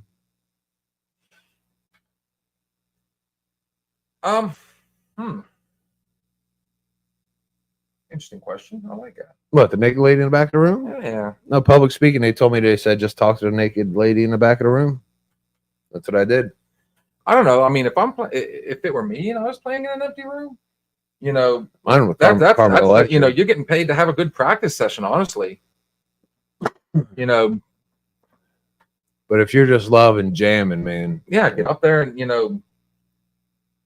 we've been working on a song. I'm gonna sit down. I'm gonna say, here, we're gonna play this one, and see how it sounds on stage. Let's see. Kind of gives me an idea on which way it would. What works, what doesn't work with it, and I see a room full of people that I get to entertain for 16 minutes or more, and let them forget about everything else in their life and just have fun. Life's too short, and there's not enough fun. Agreed. Life, and I've said this on past shows. Life has many small pleasures out there. There's always something that There's always something to do. There's always. It's just. I think about it even with my kids. I don't know how many times. My youngest, she wants to go to Erie, or she wants to, just get outside and play and everything. And, there's just that, all it takes is for me to say, okay, you know what, the heck with it, go out here and play. And, I can sit outside on the front porch and, jam, listen to music, and she gets to, live her, just get out of the house.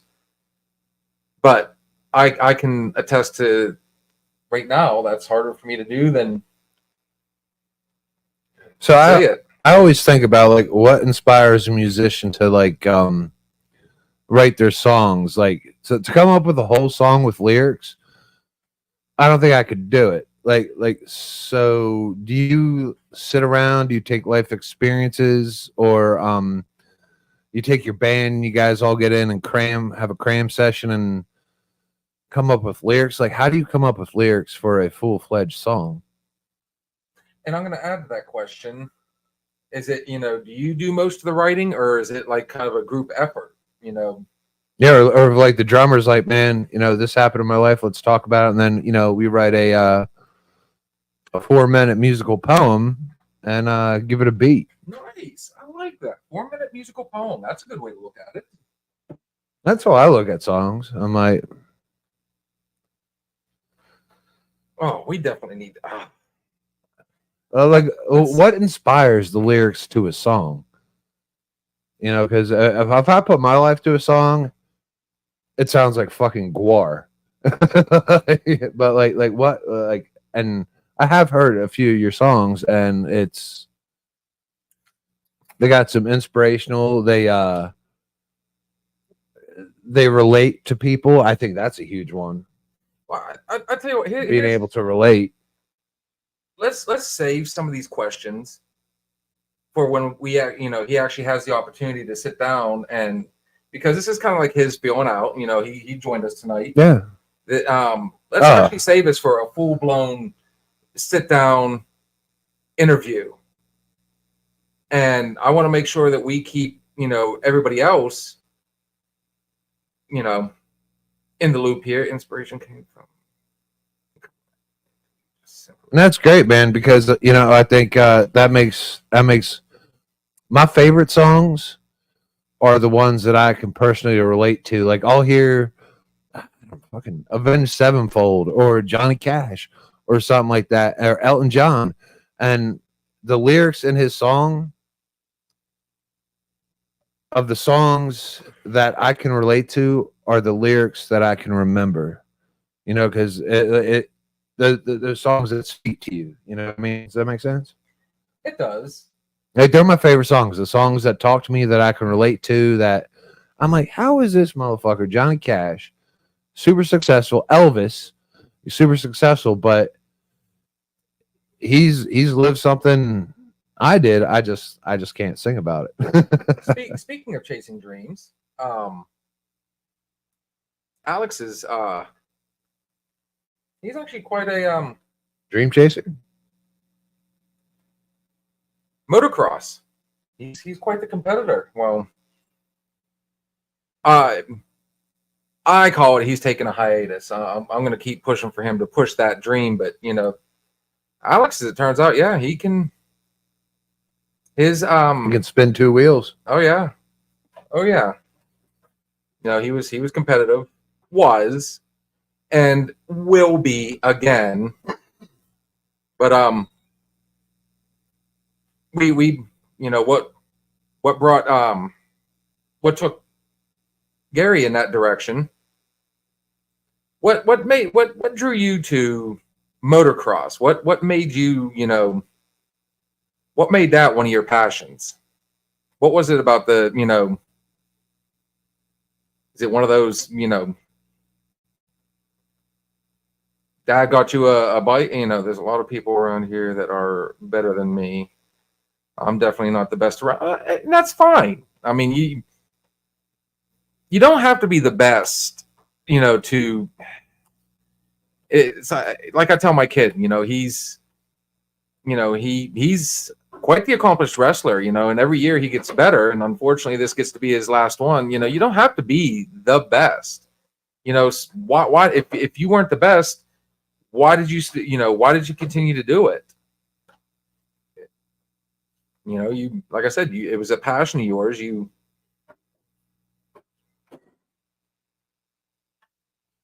Somebody's at McConnell's Mills. I'm waiting for 2 more honks. Yeah.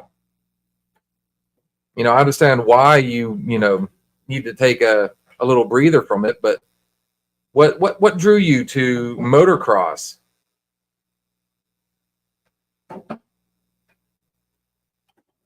Like me, I had a buddy growing up who was an avid racer. He got me into it forever ago. I went and watched him race one time and was all it took.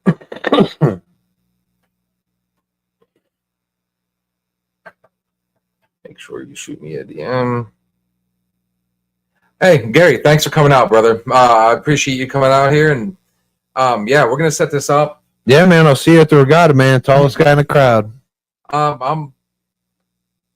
You know, we're going to make sure that we get a, you know, I kind of wanted to stop that. You know, we were interviewing him without, you know, Interview. I think it's this, that would definitely be better suited. I mean, bottom line, thanks for coming out, brother.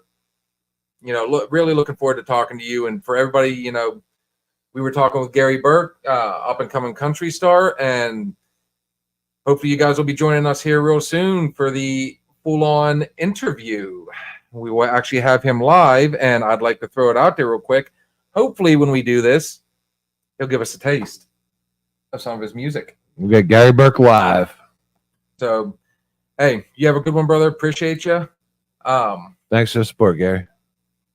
That was cool. See you at the That was regatta, cool. man. You know, I think again that was definitely needed. You know, and that's why I said, you know, when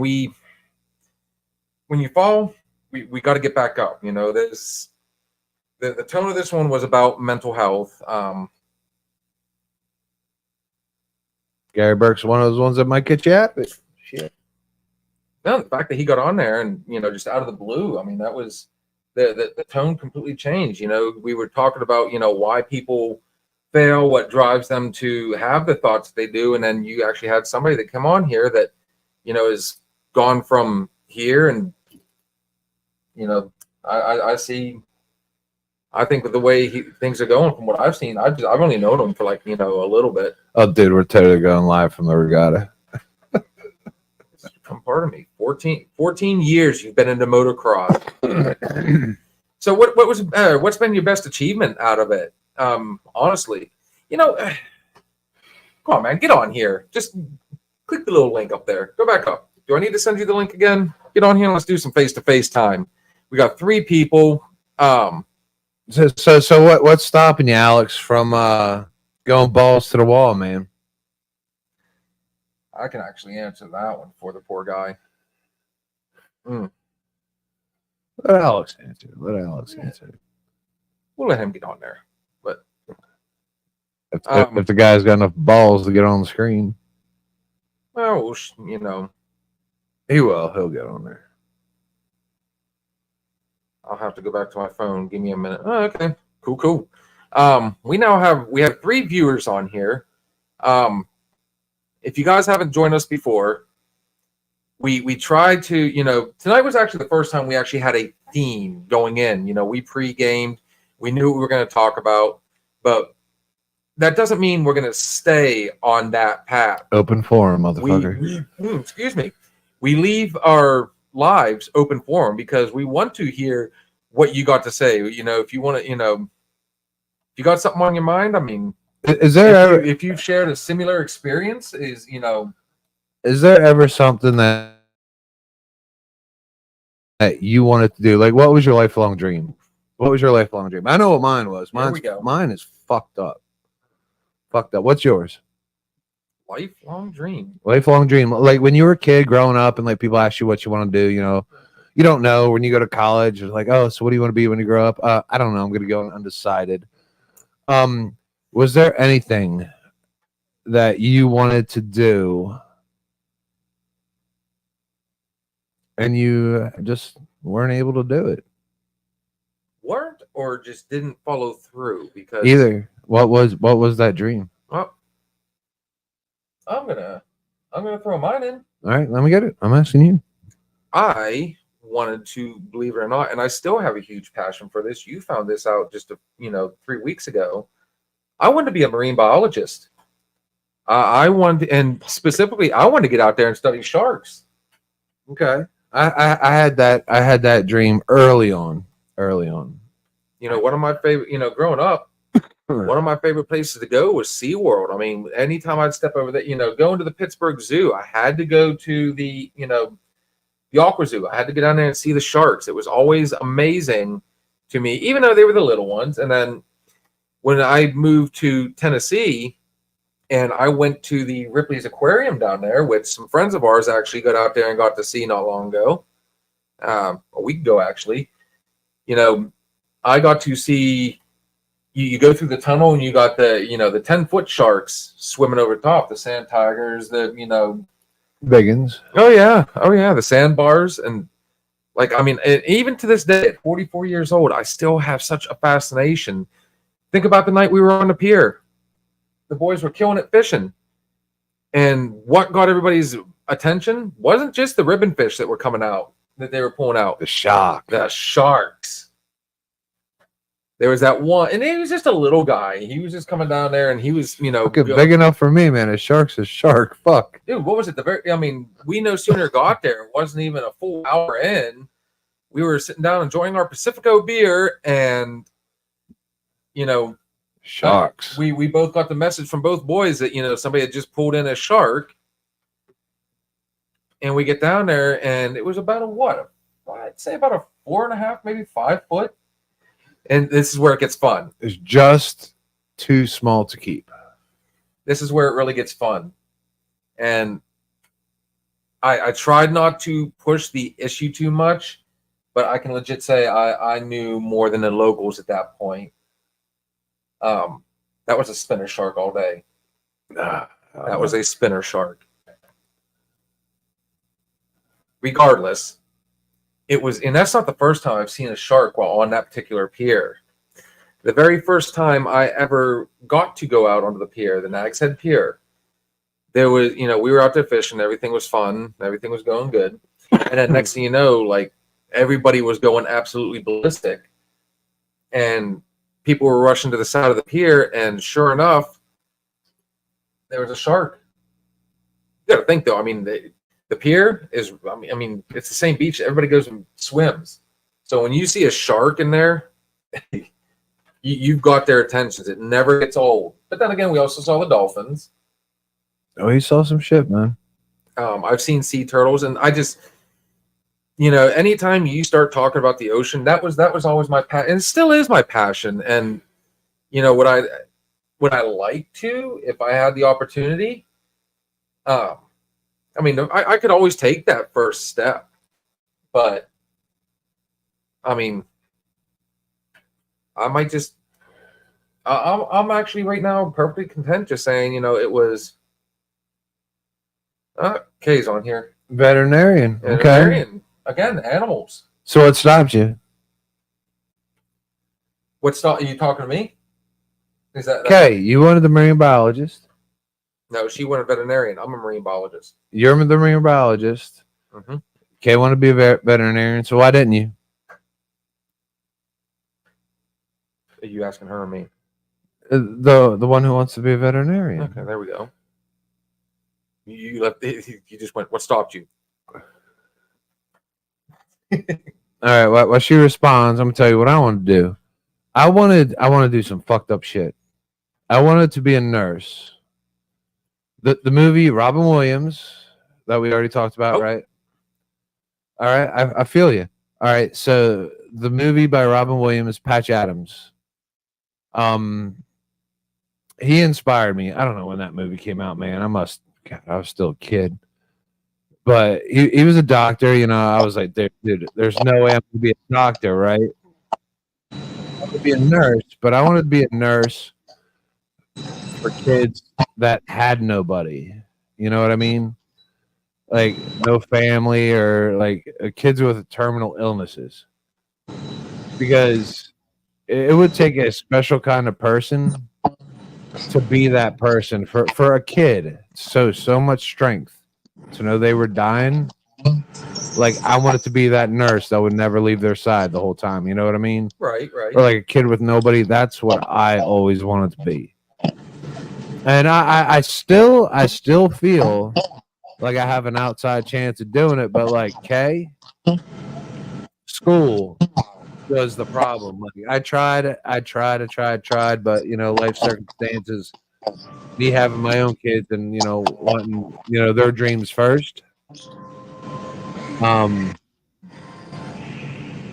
And I told other people what I wanted to do, and they're like, "You're crazy! Like, how could you do that? Like, you know, these kids are dying." And I said, "You know what? Somebody has to. Somebody has to be there for those kids." So that's what I wanted to do. And you know, school affordability. I'm pretty sure. I think. I don't know. So we got Alex on here now. It's What's the up, start of Kevin? the old There he is. the old dream chaser. So what's stopping you from going next level, Alex? Talk to me. Unfortunately, this injury has definitely set me back. You know, it happened in March and completely detonated my right ankle. There was no ankle there anymore. 3 surgeries later, I have 3 plates, a bunch of screws, and a bone graft. And unfortunately, I'm not allowed to ride a motorcycle for 1 calendar year. So the soonest I can throw my leg over a bike is like March 24th next year. So, you know, I made it 14 years without having, you know, any, this would have been my 15th year going into 2024. And, you know, I had expectations, you know, I had big dreams, but God had other plans.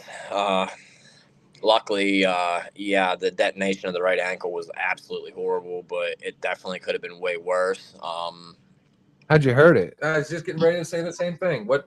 I actually, I was being an idiot. Leaving a bar and shit, yeah.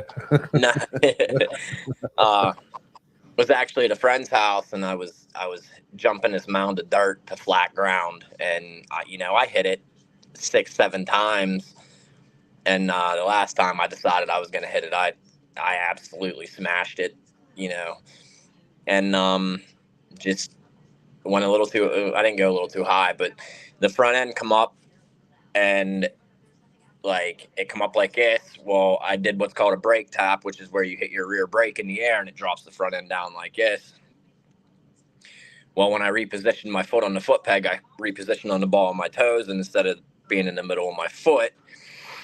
And when I landed, the suspension collapsed and my foot come off the foot peg like this, and my heel actually hit the ground along with landing.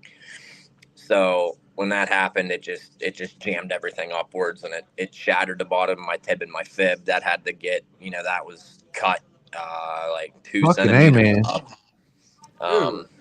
They take you in an ambulance and shit? Oh yeah, my buddy's girlfriend actually drove me to Butler, and I sat in Butler for 9 hours, and then they took me by ambulance down to AGH for emergency surgery, where I actually I sat in AGH for 27 hours before I got seen, and then they come in, they braced it, and then I went 2 more days before I went into my first surgery. but I ended up with 3 surgeries, and I mean, now I have a working ankle again, but you know, it's never gonna be like it was. You know, she told me I might be, you know, 97, 98%, but I'll never be 100% again. And So go ahead.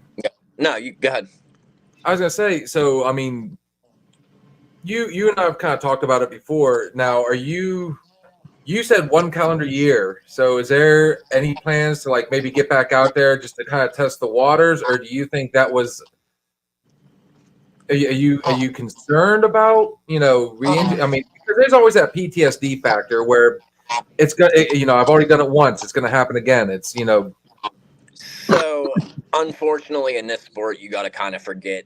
You know, you kind of got to forget your injuries if you want to progress. You can't be gun shy to get back on a bike. Yeah, I would say that it's definitely gonna alter the way things go. I think I do want to try again just to see, you know, how comfortable I can be and how comfortable I can get again. And really, it just depends. You know, my body will tell me if I can do it or not. You know, just, you know, based off of how well I can walk in 6 months, or you know what I mean. Right now, I can't even run. I can't jog. Like, you know, I can't do any of that right now. So Would you have really, done those things before? I mean, I could, yeah, I could run. You know what I mean? Like, I could run, I could jog. I can't do that now. Like physically, I can't. Right. So really, that's gonna alter everything. You know, if I can run in 5 months, maybe if I can, you know, obviously I'm gonna try to jog before I, you know, try to full blown sprint. Right, But right. you know, unfortunately, it's, you know, it's just the way it is, and whatever happens, I guess. You know, like I said, 14 years of this, and it's, you know, that's a long time. That's something that's, you know, this was every year. This was like clockwork. You know, like we were getting ready for the races, and you know, just prepping all off season to get going, and unfortunately, you know, one little fuck up, like, you know, like this, and that can make or break. You know, it can end your career. Like, you know, and it's tough. It's a tough situation. You know, this wasn't what I did for a living. You know, but it, you know, it was fun, and that was like my getaway. That was my release. You know, you guys were talking about Right. earlier. You guys were talking about what Jens did for release, this, that, and the other. Well, mine was riding a motorcycle, and that, you know, unfortunately, I can't do that now. So Temporarily though. I mean, so temporarily, yeah. be- You know, before you got hurt though, like where all, I mean, what was your where all did you compete? What all did you do? You know, let's say for the people out there that don't really know what motocross is. so I wasn't a motocross racer. I was a woods racer. I raced in the Okay. trees. Oh, okay, okay. Ohio, West Virginia, Pennsylvania, you know, tri-state. And there was a few different series we raced. Raced a couple GNCCs, which are like nationals. Them are huge. That's where, you know, all the, you know, the fastest guys in the country come to these national races and race. And just a couple little local series we raced. And I started to fall off there. You know, I was 2014. My grandma passed away, and I ended up winning it. I won a championship that year, and you know, I was well on my way. And then I met the mother of my daughter, and you know, when I found out she was pregnant, you know, we just kind of went downhill after that. And I think a lot of that was because, like, you know, now it was like, oh shit, I have a kid on the way. Like, I can't be getting hurt or, you know, worse. Right. You know what I mean? So I think that was really, I'm not blaming her, you know what I mean? But I think that was just the start of the downfall. I let myself get mentally weak in that position. I probably shouldn't have done that, but you know, it happens. You know what I mean? There was nothing. Life happens. Yeah, and there was, you know, I tried to come out of it for years, and I just never could. And you know, just laying in the back of my head, you know, like my daughter needs her dad. You know what I mean? And now with another one on the way, it's like, do I want to do this again? And because this hurt, man, this ankle screwed me. I'm 5 months down, 4 months down, and I haven't really been able to go back to work. Like, you know what I mean? Like, we're in a tough spot. Do I want to go through something like this again? Absolutely not. But there's that, the whole get back up on the horse after you fall off. So I'm glad to hear that you have not fully abandoned the dream. Nah. Like I said, I would like to try again. But that just depends on how the ankle's going to take it. That Right. scares me. How well is it going to do with hard impacts and stuff like that? You know what I'm saying? Like, we don't know. I don't know. So that's your right ankle. That's your break, right? Yeah. Yep. Think you could do it? 97, 98%? I would like to say yeah, but who knows? We don't know. I won't know until I try it. Well, I'm hoping for the best for you, brother. I mean, like I said, the tone of tonight is trying to, man. I mean, keep chasing it. Keep chasing it. I think so. So outside of motocross, though, I mean, do you have any other passions next to going out and seeing DJs that are fucking cool as hell? Jesus Christ. Maddie said, "Yeah, me." Oh, I saw the spirit of the blonde in the background. But that's good, man. You know what? Worst case scenario, man, maybe you can't compete, but you'll still be able to ride. So Yeah, and at least I'll have that. You know what I mean? And you said about anything else outside of racing. I honestly, man, I don't know. I've never really thought about it. You know what I mean? Like I said, the last 14 years has been nothing but dirt bikes. Right.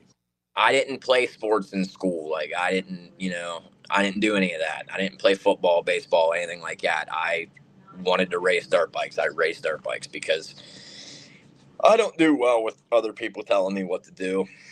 And, racing a dirt bike, it's all independent. You're out there by yourself. You know what I mean? it's on you, yeah. 100%. And, that's just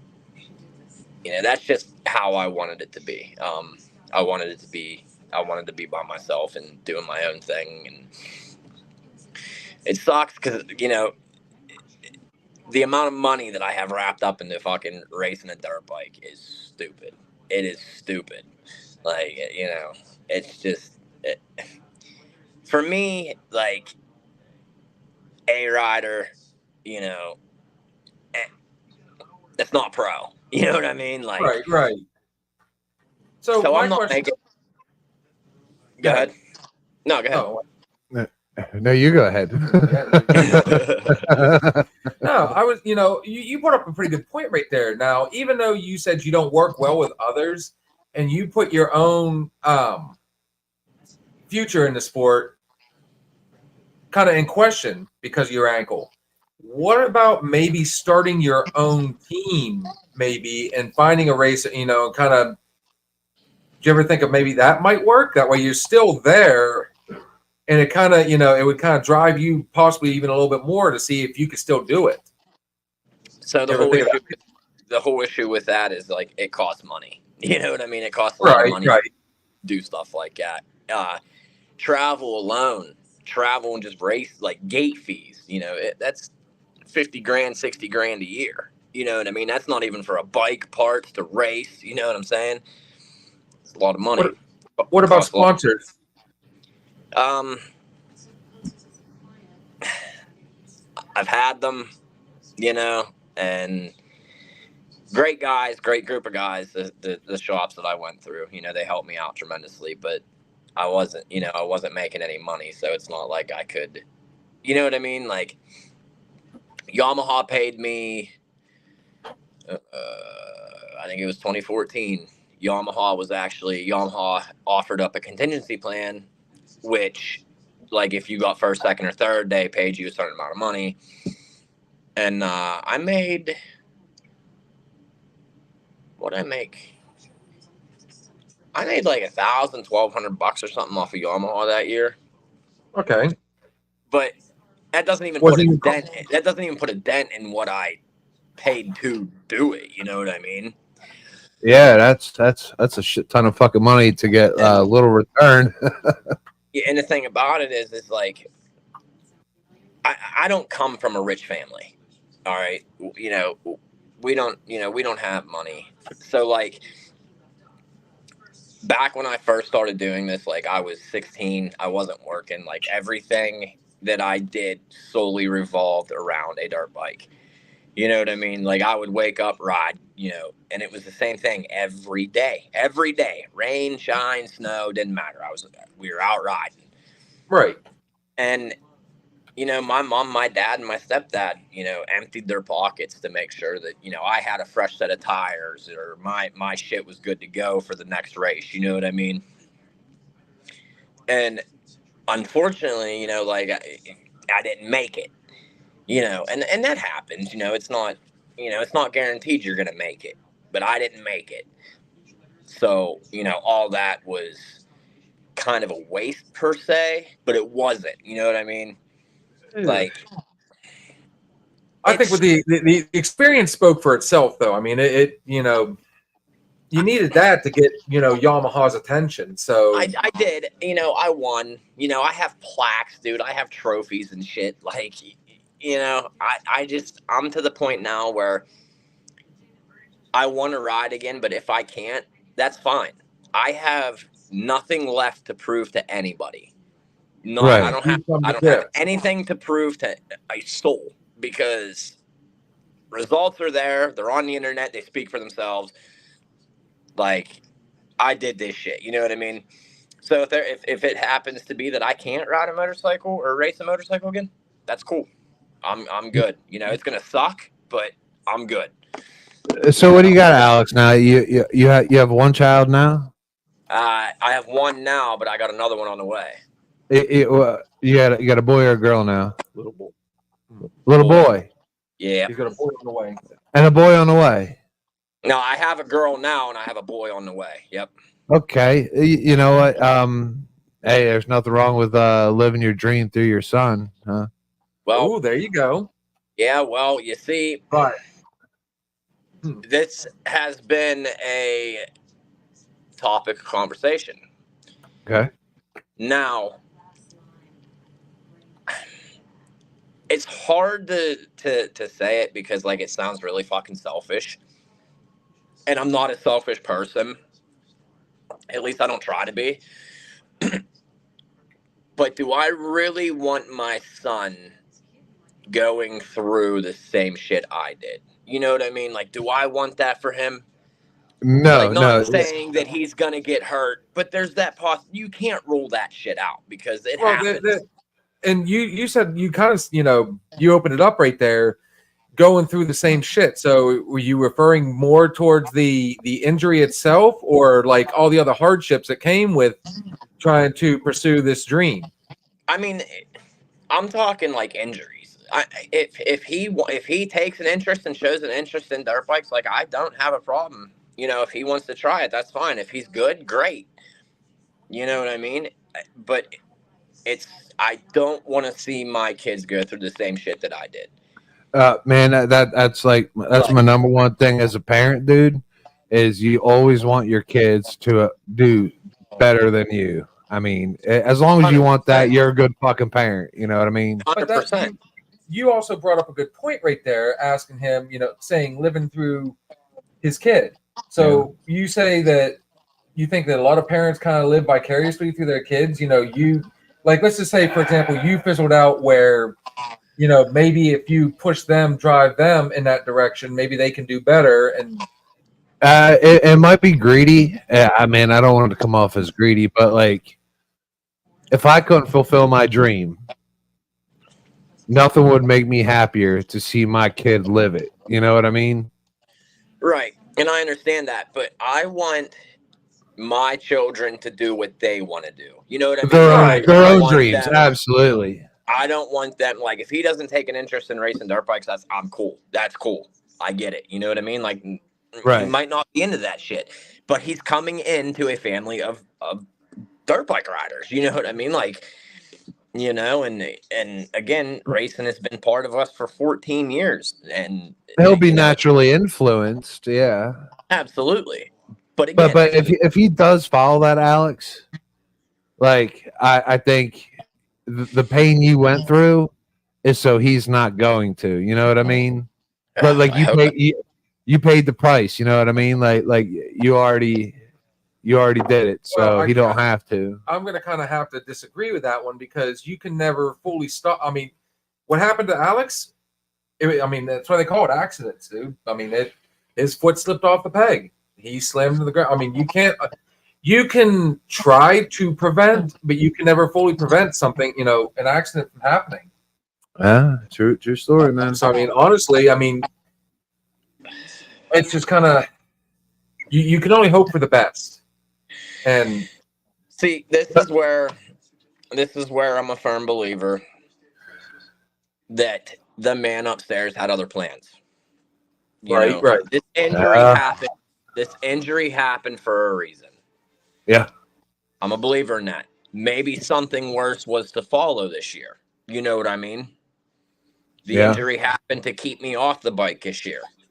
The injury might have saved your life. That's what I'm saying. You know? I feel you, man, 100%. I mean, you know, he said the man upstairs. So I mean, it could have been you got one on the way right now. You know, it's time to take a break so you can focus. You know, oh my God, there's so many different. When I hit that track, it's between me and God. It really is, because there's nobody else out there that has my back. You know what I mean? And the shit's dangerous, man. It's dangerous. Like, nobody really understands like how dangerous it really is. Oh, dude, I used to do ramps on a pedal bike, and like guilty as charged on that one. I was like, man, that shit is too high. Then I see you guys flying up in the fucking air. I'm like, oh, no fucking way. And that shit got gas in it. Hey, look at it this way. I mean, I wanted to get in an aluminum cage with, you know, 15, 20-foot white sharks. Yeah, no. When you guys dirt bike, you guys are driving little fucking grenades around the fucking course. I don't think anybody realized that, man. Well, you know, and like you have downhills that you crest, and like you get the same pit in your stomach that you get going over the first drop on a roller coaster. You know what I mean? Yeah. Like they're so big, they're long, you know, and you can't get stopped going down them. You just slide. You know what I mean? It's dangerous. It's you know, it's not for the weak. You know, it's absolutely not for the weak. And you do the wood shit where like you can fucking cream some trees and shit like that. Like, yep. I watch that shit, man. That wood shit's what scares me, man, is fucking creaming a tree.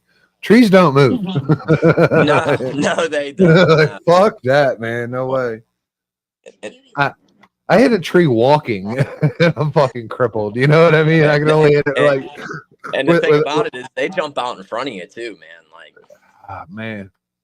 You know. Well, you know what, man? I really think, man, you should. I mean, you're not totally gonna forgo it. You're always gonna ride, but it seems like this was such a big part of your life.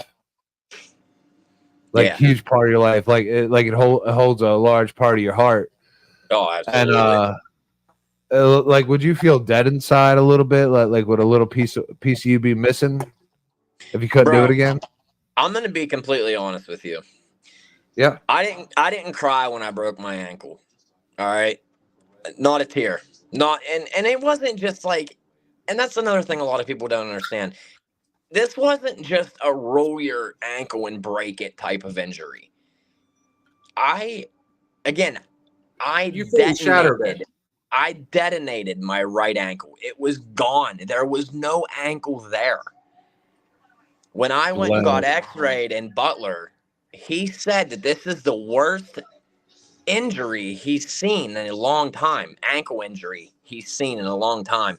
When I went down to Pittsburgh for my surgery, my surgeon worked on the Pittsburgh Pirates. Okay, he's their surgeon. Their feet ankle specialist in Pittsburgh. Yeah. My injury, he said, was top 3 of the worst he's ever seen. Okay. I didn't wince a tear when it happened. I bawled like a baby when I sold my bike 2 weeks ago. Yeah. I bawled like a baby. Right. That just goes to show that that drive is still there, that passion's still there. I honestly think, but then again, I'm the optimist. The glass is always half full, which leaves room to fill it the rest of the way. So I just think you'll never be the same if you don't get back on the horse and ride it, man. I think you know what? If I don't, that leaves open the what if. You know what I mean? right. And I don't like the what ifs. We only get one of these lives, motherfucker. You know I'm what I mean? saying, like I try to shut them what ifs off. Like Yeah, I hate like, them. I got to do it to find out. You know what I mean? But look at it this way: even if you don't compete, there's nothing that's stopping you from just getting on there and still enjoying what you always love to do. Oh, he's going to ride again. He's you're gonna ride. He's getting another You're bike. And he's going to ride right. again. You're 100% right. I might not compete, but I would definitely like to ride again. And like I said earlier, if I don't compete, that's fine. I'm cool with that. Like, I have nothing left to prove to anybody. Like, I just don't. But as far as like my kids, I should say, it's plural now. Like my daughter's a soccer player. She loves soccer. Oh, that's awesome. Okay. We got her a 4-wheeler a couple years ago. She has no interest in it. Like, she rides it here and there, but she didn't take an interest in it like we thought she would. She loves soccer. She likes to play soccer. I would honestly, if I'm being completely honest with you, I want to get my boy into like boxing or something. Being a fucking ninja. Something with more discipline, I guess. That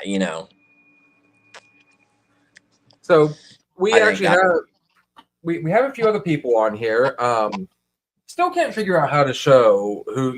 It'd be nice to be able to see who's on here. In case you're just now joining us, the topic tonight is actually we started off with mental health, but it has progressed to chasing your dreams and what.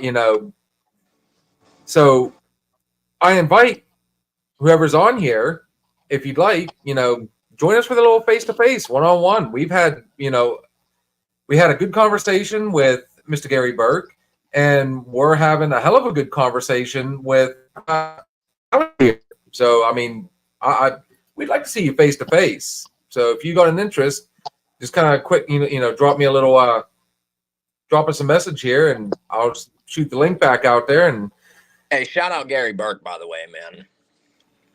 Oh, dude, I'm so looking forward to this interview. What an awesome dude, man. What a great dude. When is our regatta? It's this Friday? No, he said the 8-4. 8-4.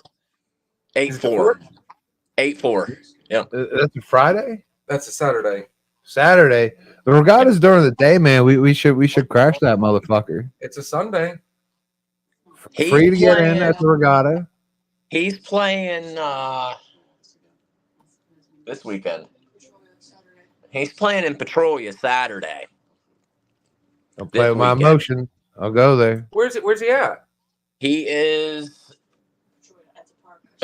I'm not 100%. I'm not 100% sure where he's at in Petrolia on Saturday. Huh? Hey, you know what's fun though? He's going to be in Petrolia for Community Day, so it'll be during the day. You know what I mean? Oh, okay. Okay. You know what's really fun? I'm in Petrolia this weekend too. It's crazy. Hold on. Maddie's going to look for sure to see when. Right on. 6 p.m. Saturday. Ugh. It's manageable. We're already there. Fuck. No, I'm there Friday.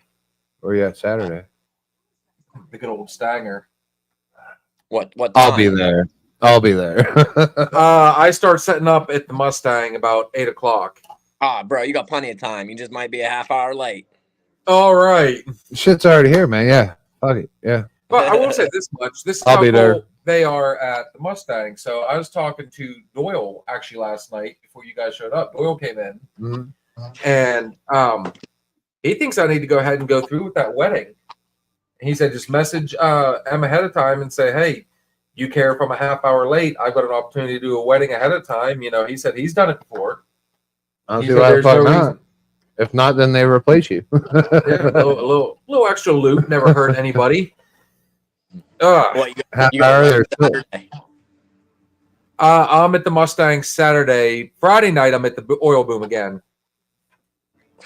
So hopefully I can actually get, you know, man, that place is, I mean, it was going strong for a little while. I mean, we had people coming in left and right. I mean, hell, we had you and Maddie in there were, you know, starting to become regulars with us. And then I don't know if it's just the summertime or what's going on, but 100% what it is, bro. Once winter rolls back around, that place will be packed again. but the other place I do now is out in Yeah. Brady. I also do All Stars. Yeah, last weekend was Riverfest too, so everybody was down in Brady. Right. So, That was but yeah, man, what, that was super cool of him to come on here and talk to you guys like that, you know, and did you invite him or did he just happen to see by some chance? I asked him to give a share. I didn't know he was gonna jump in and hang out, but yeah, I asked him if you know, I sent him the link and asked him if he'd give it a share and see what was happening, you know, and but that was cool of him to pop in and hang out for a little bit. Dude, I mean, that was. I mean, we almost wanted to go ahead and start with the interview, and I think it, you know, what finally got my attention is where he's like, "Dude, just you know what? Let's do this real time, and we're gonna try and schedule something." And I'm hoping, you know, him and I will message each other that we can get. Maybe he can even, you know, give us a song or two. You know, obviously, you see, this is. I mean, and he's got a recording studio in his house, so yeah, it's in his house, isn't it? Yeah. He's got all the stuff to do it, so. I do believe so. Oh fuck! I lost my train of thought. While you're thinking about that thought, do we still have Kay on here? So if she's still on there, kind of hit us up real quick, and we're almost at the 2.5 hour mark. We're probably gonna have to, yeah, something along those lines. We ended up going literally 6.5 hours the other night, and I mean, for anybody, that's, whew. Yeah, we're still trying to get the likes and the subscribes and all that other fun stuff. Yeah, I mean, it takes time. You'll grow, you know. It doesn't happen overnight, unfortunately. And I think one of the things, I think it's going to be advantageous for, you know, both of us when we do get the opportunity. I'm hoping to set it up for this Wednesday. Right. So I will message him either later on tonight or I'm going to message him tomorrow and start the ball rolling, because we've been doing pretty solid about, you know, Wednesdays and Sundays. Honestly, I'm hoping at some point to be like, you know, our other buddy who jumps on every now and then. He does shows 6 nights a week. The only day that you take off is Sunday. But we really need to get people branched out and yeah. I mean, this is right now. This is just kind of like the pilot show. I want to get somebody from fucking Africa on here. That is my fucking goal. Africa. I don't understand why. Dude, it is fucking of Africa. It is fucking daylight in Africa right now. He could say man. Australia. He could say China. He could say, you know, Asia. All these other ones. He's hooked on Africa. I love their fucking accent, man. I still can't, dude. I like the Jamaican accent. We need. They're in our fucking time zone. Like they're in bed. We need them in the Caribbean. Like I want to touch the I want to reach out there. Oh man, I want to have a hot Irish chick on here. Listen, that's what I was gonna say about Gary. You know, you go to one of his shows, and like after the show, like you'll see him. He will walk around and talk to everybody that sticks around. You know what I mean? Like he just doesn't run away and then he's gone. You know what I mean? Like he goes, takes care of business. He It's humble as shit. puts on a hell of a show. He's a very good performer. And I honestly, I encourage everybody to go see him. One, because, you know, the local support is phenomenal. You know, he has an army behind him, you know, in his local area, 100%. But he's just an all around, he's a great guy. He's super humble, like you said. You know, you don't get that from people his stature. You know what I mean? Like, but the fact that he, you know, he goes around personally and he will go to, you know, people be in groups. He will go to them groups and he will talk, he will sign, you know what I mean? And that's, you know, that's respect is what that is. 100%. That's respect. You, On a side again, note, you real don't- quick, we'll go into overtime. We, you know, I was thinking about stopping at the 2.5 hour mark. We got a hell of a conversation going on with Alex right now. Hmm? We've got another person that is still on here. And okay, would you like to join us? And I'll go ahead and shoot the link. We'll go a little bit longer just to see, you know, what, because it's at one point we actually have, you know, I mean, we're starting to build. We're building steam, and I don't think people realize that they can actually message, and, you know, like I said, open forum.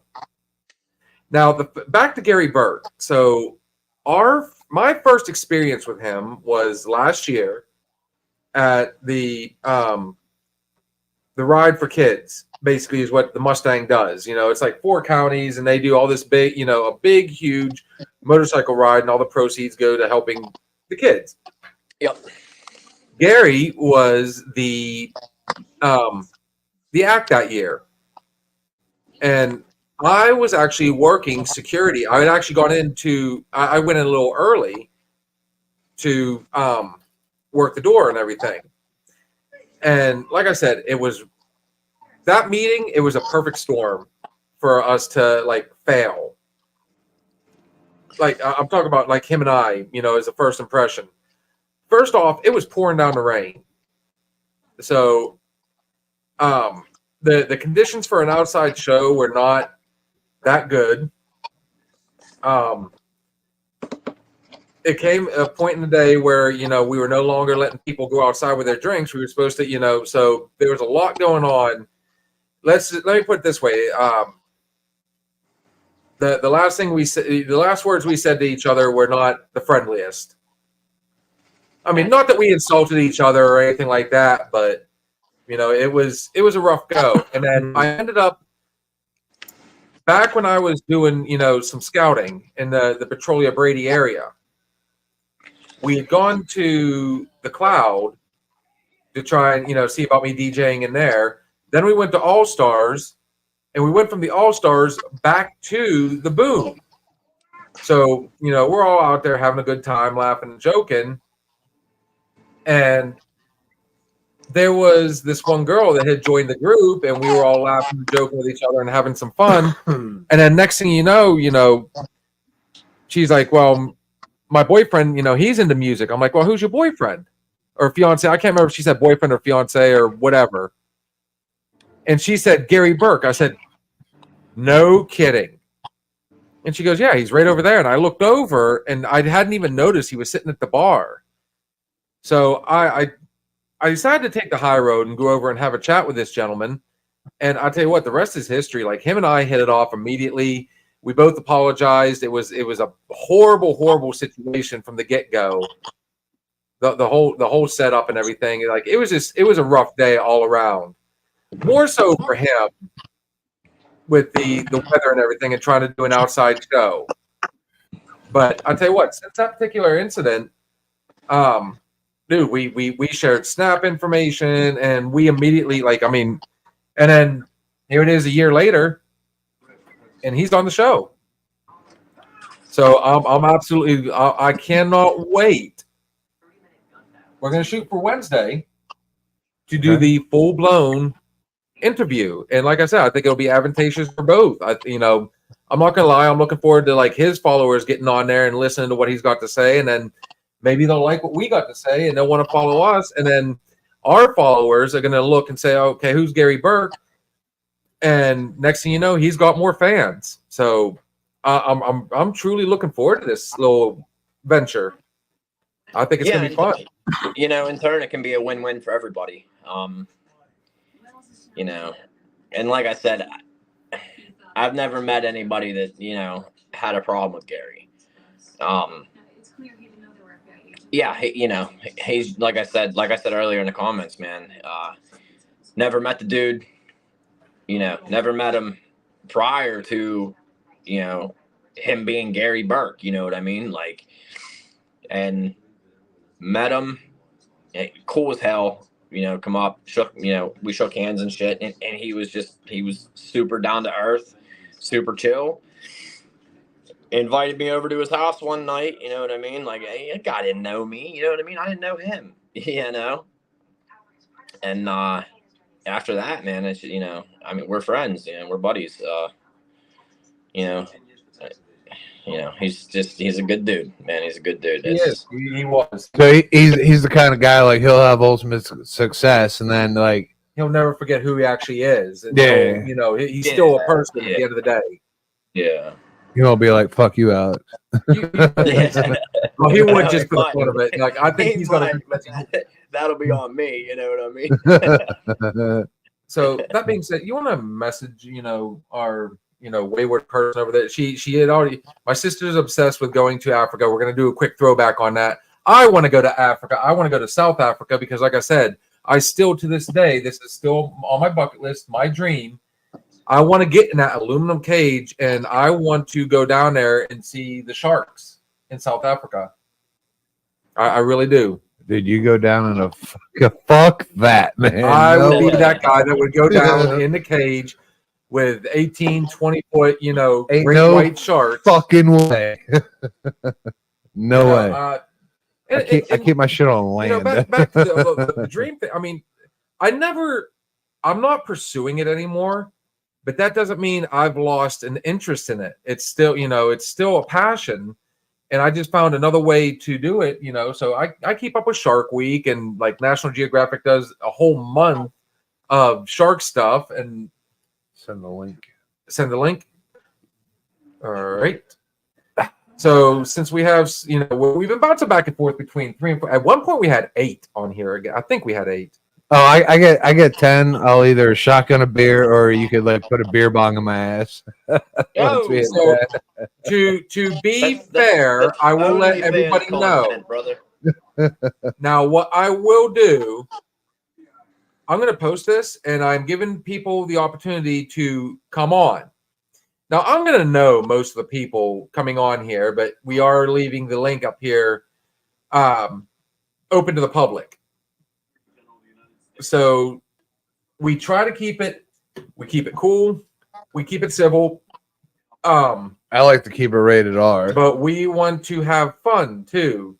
But at the same time, the moment shit starts getting too, you know, because unfortunately in this day and age, it is way too easy to get canceled. We are way too early in this to be doing. I mean, so Just if you want to stay- join us face to face stay on out of here, politics.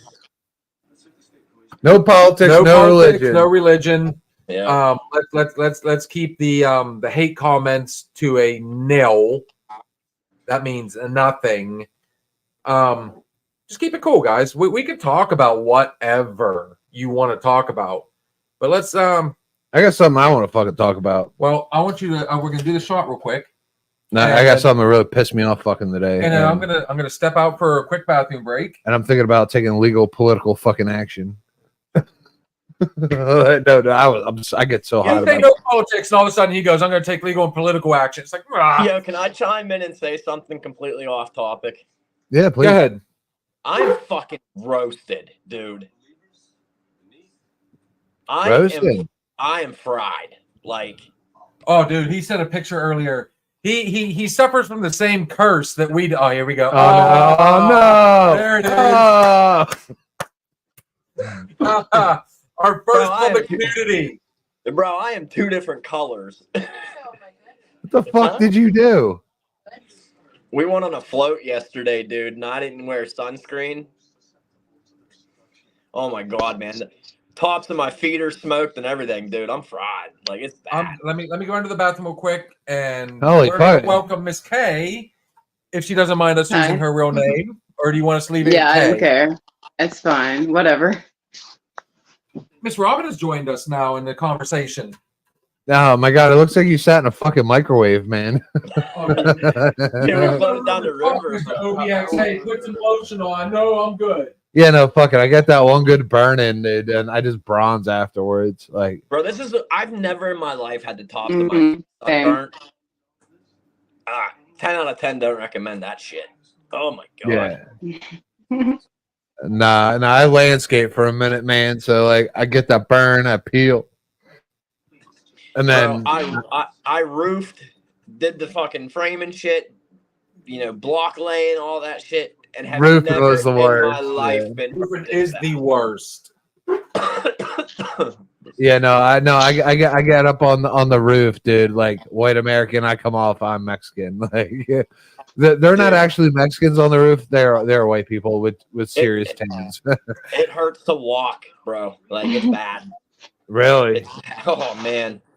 Oh, wait for that 2-day itch. Oh yeah, that's that. Like Connor, it happens every time he burns, and when that itch, it doesn't matter who you are. When that itch triggers, there's no satisfying it. Dude, I was on the ground, fucking like scratching my back like a bear, like in the middle of public. Like, So I don't give a fuck. I got absolutely roasted one year, like cooked. And this was September, and this is when I was living in Tennessee. I got absolutely 100% cooked because, I didn't think anything of it. It was only like 70. It was in the upper 70s that day. And we were chopping lumber. We were chopping, getting ready for winter to come in. We were getting all the firewood set up. And I thought, I'm just going to take my shirt off. Everything's fine. And later on that evening, after it was all said and done, I realized how burnt I was. Again, didn't think anything of it. That night, I took a shower. And as soon as I rubbed that towel across my back, this is how fast it happened same day. I triggered an itch reaction. At one point that night, we had taken bags of frozen corn, frozen peas, everything we had in there that was anything ice related, and was laying it on my back. It was so bad, even the next day, I had to leave work because I'd actually gotten into the freezer at one point, took my shirt off, was laying up against the freezer, the side of the inside of the freezer, trying to get my back to quit itching. Ended up going home because I only lived like 2 miles up the road, got in a cold shower, and after about 30 to 45 minutes of standing in the shower, just letting it like cascade down me, I finally numbed, and oh my God. You had water cascade down you? Yep. That is so not hot. That's funny. Like, I'm trying to erase this fucking mental picture right now. I got 2 words for you, Bob Rat. I gotta erase the mental picture, man. I love Water cascading down Bill's body. I love how Robin's camera is like, it's freezing every now and then. And when she turned her head, did she look like, I think her name was Samara from The Ring. She had this whole like this cascade. Yeah. You see her, she looked like the girl from The Ring. Don't do that because she makes the hair on his arms. Yeah, I'll shit a biscuit, man. I'm on like a 48-hour creepy fucking hiatus right now. So let's go back to the original conversation now. Robin had brought up that she wanted to be a veterinarian, and you said that the tuition to school was too expensive. I mean, is it still that way for you today? Or do you That still not and have it's like 15 years or more of school. So yeah. Yeah. It's just you come to that point where like when you start getting fucking old, right? And if you're not in a career, well, like me or whatever, I'm 50. I'm 50. So yeah. Yeah, remember she's 50. You made sure to mention that a bunch of times. You're 50, so you start running like age discrimination and shit like that. Like, who am I gonna hire? Am I gonna hire someone who's 44 years Right. old who just got out of school, or am I going to hire someone 24 Alex, she's that not just got 50. out of Let's school? get it out of the way now. She's not 50. She's the same age as us. 50 fucking one. No, I'm actually younger. I'm 43. 43. Yeah, I just wake turned up. 43 in April. Wake up. She's no, Alice is the youngest of the bunch. Yeah, Alex is the youngest, but you know he's an old soul. He's older in his wisdom. My ankle's body's- younger than yours. I'm trying to help you out here, homie. Just kidding. My body's whooped. What's left of it, man? I like this. See, this is kind of like what I've been wanting to do, though. I mean, I like the fact we got 3 people on here. Hopefully, at some point, we can get more. Like I want a full on round robin. Yeah, I said it there.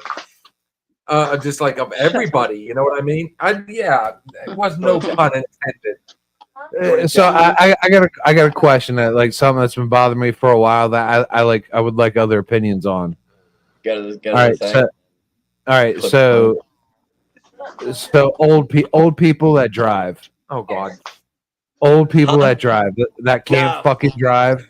No, Like Yeah. do you think at Mhm. some point like old people should have to retake their fucking test? I think Yes. it's fucking lose. Yes. I think it's just No, retake the test. Retake it. Nope, gone. See you. Bye. You can't take their freedom away, though. You have to retake it. Yeah, no, I think at like maybe 60, like go ahead and try to drive again because I'm telling you, they're a fucking detriment to fucking. It's so bad. Like I only get road rage over old people. I'm not gonna lie. I've seen you drive though. I've had I drive. road No, rage. I drive I've ridden within. with you. So you can't fully. But then again, let me I throw- drive slow. What?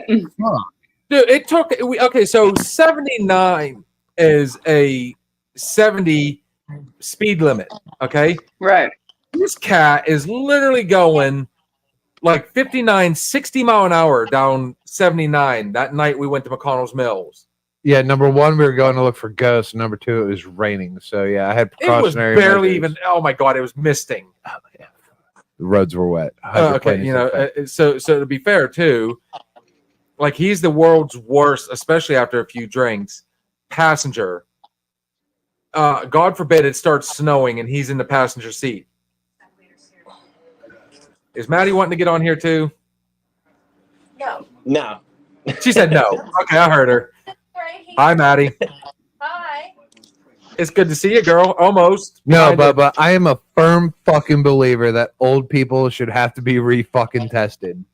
Like I almost ran like 3 of them off the fucking road today, dude. If I had like a fucking Land Cruiser with like a fucking brush guard, dude, there would have been bodies. Like I was so mad, man. On a Sunday, motherfuckers. I agree with that. They're dangerous. They're dangerous. You know what? They're probably the sweetest person in the fucking world. But you know what? If they can't see fucking 20 fucking feet, they can't see fucking baby carriage rolling But across Main I will say Street. this much. I've also, and I've noticed this summer. It honestly feels like all common sense, all, sense of decent. She is frozen in spot. There she goes. She's back. Sorry. All common sense, all, road knowledge has gone out the window with everybody. Like, I mean, people, I don't know how many, there's not a day that goes by I don't see somebody run a red light. Their patience for people has gone out the window. They cut you off.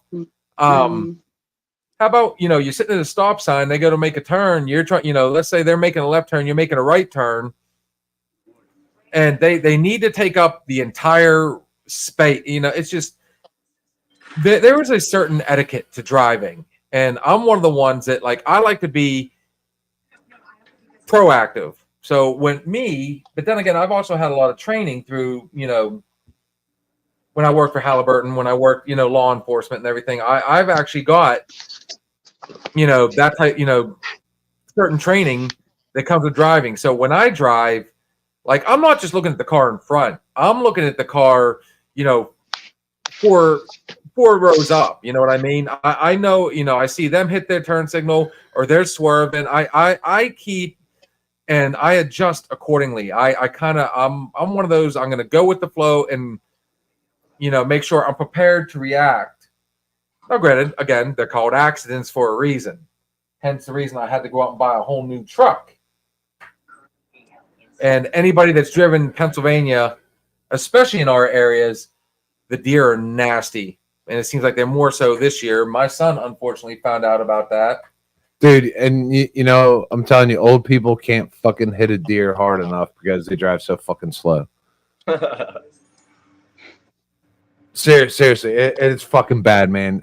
We literally went from that, and he's like, run it back. Dude, no, We are running it dude, I am back. fucking, I know, dude, I am jacked the fuck off. I almost wanted to run this motherfucker off a fucking bridge today because he was sitting there and he's pointing at, he's probably sweeter than fucking pie, man. Sweeter than fucking pie, and he's sitting there, he's driving around. The motherfucker was 55. The road was 55. Okay. He's doing 25. Oh my god. Like, I mean, I know when we get older, we give less fucks, but dude, No, that's like dangerous when you do that. yeah, seriously, like a deer would have knocked his fucking car over. I was so jacked. and then he turned. He didn't put his blinker on until after the turn. Like, I mean, rules were broken. So I think we need to reevaluate our fucking laws. I would rather a 16-year-old with no experience behind the wheel than this motherfucker. So here's my question, Alex. Yeah. Who does most of the driving in your household? Do you do the driving, or does she? I do. Is it? And I'm gonna put you on the spot just a little bit for the fun of it here. Is it because of her driving, or you just Dude, I'd rather be fucking hammered than give the woman the keys. I didn't drive because I wasn't allowed. You know what I mean? Like, right. I was not allowed to drive there for them 4 months or whatever, 3 months or whatever. And this is after the injury, correct? No, I drive because he knows how to hit the gas, and I drive like a grandma. it's not. It's not that. It's The safety first. Safety first. feel safe if something would happen and I would be driving. You know what I mean? Like, I would want the responsibility on me opposed to being on her. I feel safer with the guy driving. I feel safer with the guy driving. Oh, okay. But- Okay. I'll just say it. Yeah.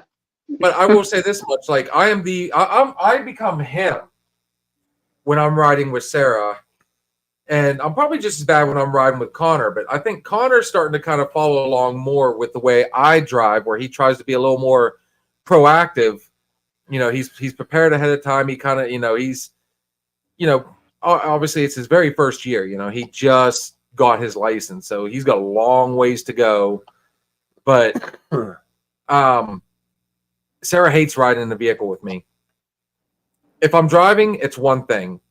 When she's driving, I'm like the world's worst. I am constantly like, I could have driven, I could have gone back and forth twice in the time it took you to make this turn. Why are you hitting your brakes so late? Oh my Why are you, God. why are you jacking your brakes so hard? Why? I think I'd leave you on the side of the road. And I will hitchhike back with somebody that can drive. No. No, I think it's a control thing with me, man. Like if something were to happen, like I'd want it to be on me. You know what I mean? Like I feel guilty if I was in the passenger seat and we hit a deer. I'd be like, so I was spotter. You know what I mean? will I want to say this say, listen, I want to say something about what you were just saying, how you do that. Okay. Coming from someone who experienced that for fucking 11 years now, it Okay. makes us even more nervous. And that is why we screw up more, is because of somebody saying stuff like that. Like I understand, like it's because you're trying to keep everybody safe, and that's just the guy thing to do. You're a protector. That's fine. But it does make us more nervous. So we tend to like fuck up more because we are already nervous that we're going to get yelled at, not yelled, whatever, told, you're doing this wrong, you're doing that wrong. So that's just Under where, pressure. Yeah, exactly. it wouldn't be so bad if it wasn't the same mistakes over and over. And seeing what I've seen and, the experience and the training and everything, like it does make me, even when I'm not in a vehicle, it makes me very nervous because she is she's not very proactive about things. Like she's very reactive, and that's a problem. And again, this is opinion. When you're reactive instead of proactive, you tend to, when that situation comes up, that reaction, you're not prepared. So you will overcompensate, you will overreact. And I can tell you right now, when I wrecked my truck last year, I'm actually embarrassed the way I wrecked my truck. First off, I was pissed off while I was driving. So I was already like, tuned up. And then when that deer came out and it did that stupid, it didn't even like trot. It walked across and then it cut a second time. And when it cut, I swerved around and I didn't know that the ditch was as deep as it was. And even with the truck, once I was down in that ditch, I was under the impression I'm going to recover. So my foot never went off the gas. It just kind of, I'm going to pull back out. But they're in where it happened, instead of like proactively, instead of like just stopping, hey, I'm off the road, stop completely. I thought for certain I was going to be able to pull it back out. I was so deep in, I couldn't get back out. Next thing you know, I'm sideswiping trees and completely destroy my truck. 5 out of the 6 airbags deployed. Most of my windows are completely blown out. It looked like somebody had dropped a grenade underneath, but it was because I wasn't driving like I normally drive. I wasn't being proactive. I did it reactively. I swerved, and next thing you know, here I am, a year later, and now I got a truck payment that's equal to my house payment, all because I didn't use my head. And so that's why I was kind of like, I know how quickly it can happen. I know what happens, and I've experienced what happens when you're reactive as opposed to proactive about it. So had I been proactive, I'd have seen the deer, I'd have probably stopped and waited. Instead, I went ahead and I went on the, okay, it'll be fine. No, it wasn't. But like back to like the old people driving, dude. All right, you saw. I go back to the memes without being totally political, but Joe Biden, 81 years old, can't drive a fucking bike. Would you put him behind the wheel of a fucking car? Like, come on, man. Like, be real. Nah, no shot. That shit scares me. Here's the thing, though. It's, my point is, though, you're right, and I agree 100%. I think get to a certain age, and we're going to be pushing that age here ourselves here not too long from now. Get the fuck out of here. Not that old. Yeah, fuck off. I'm solid. Let's be 100. We're pushing it now. But I do believe, and I agree with you 100%. I think once you get a certain age, it is time. You do the eye test, the driving test, so on and so forth. And I mean, yeah, you should be like limited. Like if you're going to drive 10 mile an hour under the speed limit, you need to be limited to like in town driving. Why do you take the eye test when you're 16? But you shouldn't take it when your shit gets worse at 60. Because, and I can here's my opinion on that. Like my daughter is 10, and she, like her prescription keeps changing over and over and over. Like she, her eyesight, she's got to get, stronger glasses. So even at 16, that's when you're to the point where you should be almost fully, that's why.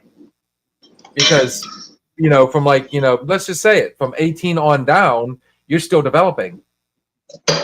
Just because what if you're one of those parents that doesn't take your kids in for regular checkups and everything, or your kids don't want to, because they're embarrassed. They say, hey, I'm not going to tell anybody that my eyesight's getting bad. All right. So when I run for political office here in the next year, Alex, Vote for me because the first thing I'm doing is I'm making old people like take another fucking driving test. It's like the first thing I'm bringing to the table.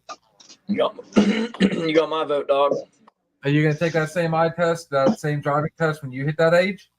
Dude, I drive slow as shit anyway. It don't matter. Exactly. You're talking about these old people saying, "Oh, they drive so slow, they drive," and yet I literally was just with you a week ago, and you were going like almost 20 mile an hour under the speed limit. I was driving for the conditions.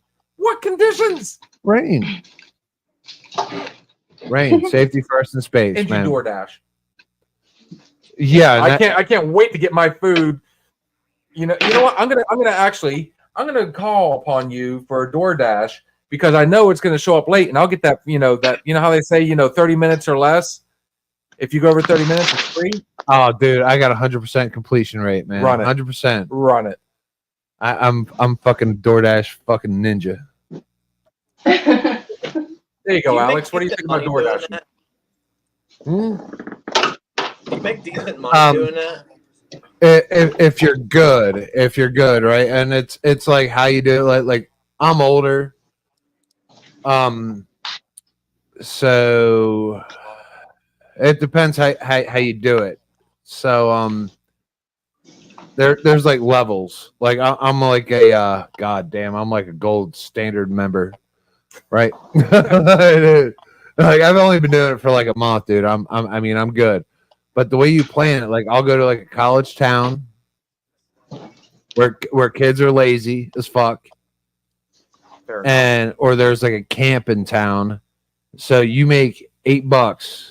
You could probably make $8, $10, $12 every 10 minutes if you just like ping pong the sheets and shit like that. It's like boom, boom, boom, boom, boom, boom. So I've had days where I made like $120 an hour.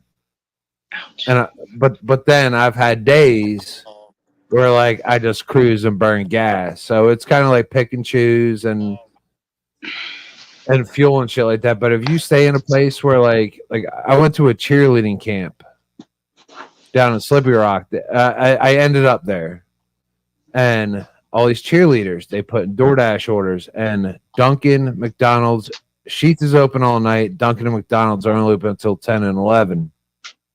Respectively. So at 8 o'clock, they'd only eat at the chow hall. So if you can ping pong and keep it all within like 3 miles, you get $10 every trip, and you just hammer it. So you're looking 60, 70, $80 an hour, and you're only traveling about 12, 15. So it's like pick and choose. I do it as like a side hustle. But it's not bad. Like I'll set a goal. Like my current goal is like I have something that I want. Like right now, like I'm buying my daughter's computer for college. So I'll go out and I can make $100 in 3-4 hours, DoorDash, and then only spend 20 on gas. So I do that, and so I'll do that, and then I'll hit my $800. Buy her MacBook, and then I'll be like, all right, what else do I want? And I'll sit in there, I'll put on the XM radio, listen to a baseball game, listen to a great podcast like this, and I just drive around, man, especially when it's hot out, hot as fuck. Turn the AC up. I don't have to use my AC at home. I'm saving money. And I just cook, man. I just cook. Oh, yeah. Make money. I love driving, love listening to music, so I just do that. Walk in, walk out, drop some shit off, and So do you stay in a certain radius when you do it? there's busy areas, so like you get like increased rates for peak times. Like Saturday, dude, in 4 hours I made $300. But would you? Okay, so you do it. You stick around like the Grove City, Slippery Rock. Do you do like Hermitage or anything like that? No, I haven't had to. My daughter does it too. Like she's me and my daughter, we just DoorDash today. She sat in the car with me, and we drove around. We bullshitted. We just drove around and made money for like 3 fucking hours. So what about like? I mean, would you even consider if I was to DoorDash, I'm going to tell you, there'd be certain places, even though I know it would be busy, especially during those peak hours. Yeah. Would you be willing to do someplace like Cranberry? No. Because, I mean, No. you got to think, you got to go in there. You've been, anybody that's ever been to Cranberry, Pennsylvania? I wouldn't touch Cranberry because the traffic lights. Oh God, it's horrible. It's horrible. It really is. And that, between 11 and 1 is like the worst time to be driving through Cranberry. Yeah. Especially right there at that intersection. You have two options when you DoorDash. You can DoorDash by offer, where you have a guaranteed number, or you can DoorDash by time plus tips. So depending on where you are or whatever, it's like $17.50 an hour. I don't do that. I don't do it by the hour. I do it by the offer. So you know what you're getting at the end of your trip. So however fast it takes you, maybe the motherfucking kids at the fucking McDonald's take forever. It's on you. You know you're getting a guaranteed number at the end of your trip. And good thing about DoorDash is after you do your dash, it's paid instantly to you. I mean, it's a 1099. You're an independent contractor. Right. You get a business card. You have a small business card. Yeah, dude, I'll make you $300 a day in like 7 hours. So that being said, Alex, you asked, are you considering doing DoorDash? I've thought about it. I just never really, I don't know anybody that does it. Steve's actually the first one. And you know what I did today, right? My daughter needed a ride from work, and she lives up there by the outlets. So I went and picked her up, and then I went active on my DoorDash. So on between, it took us about an extra 20 minutes, and she lives about 10 minutes from her work. I think we probably made about $45. Me and her, we stopped. We got milkshakes. We hit 3 or 4. That's all we did. So I bought milkshakes, $10. I was gonna spend the gas anyway, $5, but we made $30, and I just drove her home. I just DoorDashed on my way home, and we got to sit there and bullshit. Would you? Okay, so I gotta ask, Robin, you just recently come back home. Mm-hmm. Is that something you would consider doing? Mm-mm. Because I mean, no, not at all. Nope, too scared. Are you not a fan? Is it because of the whole driving aspect, or is it Too scared of going to these weird people's places. Oh my God, they're not. All right, so I got a good one for you, right? So last week, it was actually Saturday night, Saturday or Friday. I'm up there in Slippery Rock, and this motherfucker, he wanted to buy something for his girlfriend. So he wanted to get her hot chocolate and some other shit from Sheetz and send it to her house.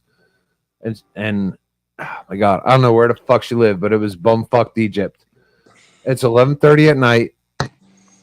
I'm driving out there. There's no turnaround. So I look out to the right side of my window, and there's a bear running right alongside of my fucking car. And I got nowhere to go, dude. It is a one-way fucking dirt road. So this bear has one of two options. The bear can either turn left and run into my car or run up the road. All right, the payout for this trip was $9.35. Thank God that bear fucking turned right. So I was like, the bear swiped right? yeah, I was door dashing, dude, and a bear ran alongside my car. So I had a little thrill. it was like my favorite DoorDash ever. But oh my God, like if I was an 18-year-old girl driving down this, I was glad it was me because like I could take it. But if I was an 18-year-old girl driving down the road door dashing and a bear ran alongside my car, oh my God, I would have shit a biscuit. Alex, what you got, Alex? Hey, I'm gonna jump off of here, buddy. We got to be up in the morning. I didn't realize it was already 11 o'clock. Yeah, we're gonna have to. I've got my PT tomorrow, and I'm already having sleeping issues, so we're probably gonna go ahead and Yeah, thanks for make sure- coming out, man. Yeah, hey, Yeah. have a blast whenever we do this. This Wednesday, Yeah, we're shooting for it. We're gonna look about Wednesday about 8:00. I think that'll give us enough Okay. space time. I think about 7, 8 o'clock is when we're going to try and shoot for. We're going to try and plan on having Gary Burke on here. We're going to actually do a full on. Hopefully, he'll give us a little taste of some music. Oh, I'm gonna make him go fucking live. I'm gonna dare him. But yeah, so Alex, appreciate you coming on, brother. Get some sleep. Absolutely, boys. You guys have a good night, right? You All too. right, man. See you You later, too. brother. All right. All right, we'll catch you. So on that note, Steve, if you'll go ahead and pour us our The ceremonial. our last shot, we'll go ahead and we'll get him out of here.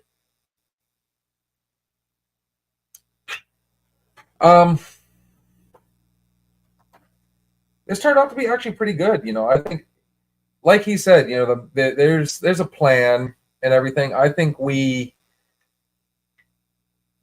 this was a good one. We started off with a pretty strong. I mean, yeah, I will say this. I'd be willing to go in. We got 3 viewers.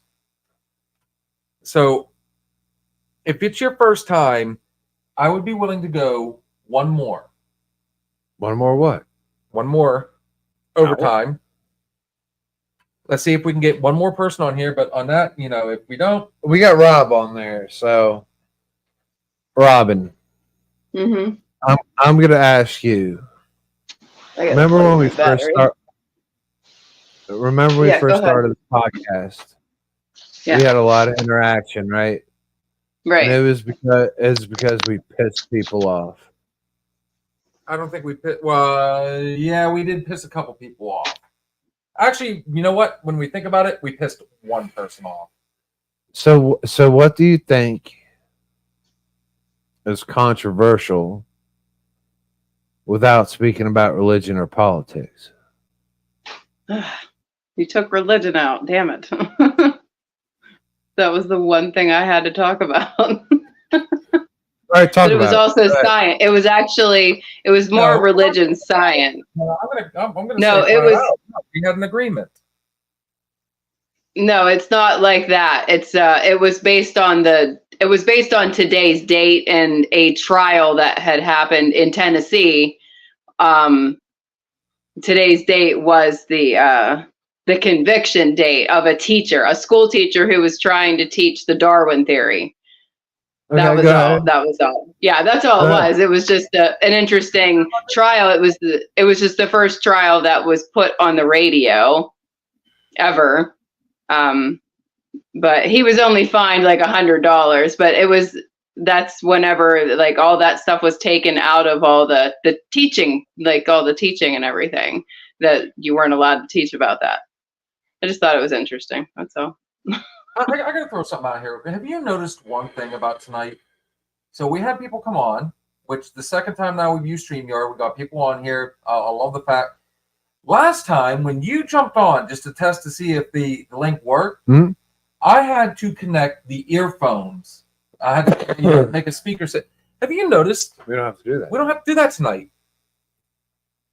Fuck. I don't understand. Is it because we got the better, we actually did upgrade. So we Fucking slow-mos. oh yeah, the free one, 6.5 hours the other night, we burnt by like what, an hour and a half. Oh yeah. easy. All our spare room. So now we've got plenty of time. Well, I'm not gonna say plenty of time. We can't kill it, but we actually got. I mean, we can hear you guys plain as day through the computer speaker, and I don't understand why, unless it has to do with. But either way, I like talking about controversy. I want to piss people off. I want them to piss me off. and that's fine. But Because I want opinion. I don't want to fucking agree. no, that's fine. And If I I agree with that. If but I agreed with everybody, you know what I would do? I'd talk to myself. well, the fun part is we're so early in the game, we're not even close to ready. And you got to think, there's professionals out there that have been canceled over stuff. you want to talk controversy? The assassination attempt over a week ago now, right? Look how many people, Tenacious D, Jack Black himself, who is not a Trump supporter, he has opposed Trump, canceled the rest of his world tour because of what Kyle Gass said during his birthday celebration. So what happened there was Kyle Gass got a big cake and said, Kyle, make your wish. Kyle Gass said, don't miss Trump again. And he finished the show. They finished up that night, and Jack Black canceled the rest because he didn't want any part of that. Mm-hmm. So even these guys, these top dogs, these guys that are like, where we want to go, you still have to keep it like within a parameter. Even when cancel culture wasn't even a thing, Imus on the radio got canceled multiple times before they finally said, dude, enough's enough. So, like we've shown, there are ways around those parameters. We can talk about certain things, but as long as we're not, and again, this is opinion, as long as we don't we Cross the line, man. Yeah, and especially with the way we do stuff with the alcohol, the bar setting, it can be easily done. Oh, sorry. I should have. Oh, we're gonna do another one. Oh God. So I mean, if we're gonna, Robin, what attracted you before I knew you and everything? What attracted you to keep you talking to us? Well, we started talking about the situation I was in, so I think that started that, and then it was just all different conversations, really all different things. I supported you, and that pissed people on my side off, right? Because we were able to connect. people need to get a lot, and it goes back to the whole people love to be pissed off. And that's what I'm talking about. We are able to connect. Right. And I think that's what this should be about. Right. I still think that night that we had our little glitch, that was probably one of our best nights because we actually had different people on here. You gotta let me go. And you were there. You gotta let me rip. There was that one night where I don't think you let me rip. You don't let me rip. What do you mean let you rip? Let me rip. Like what? You get mad when I talk about white guys looking like Mexicans when I get off a roof.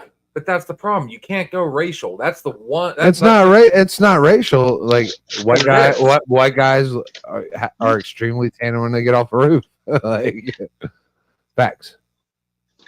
It doesn't matter. Don't bring the races. Don't bring race into this. I'm not bringing. It's not racial. You literally said a race twice. How is that not racial? Robin?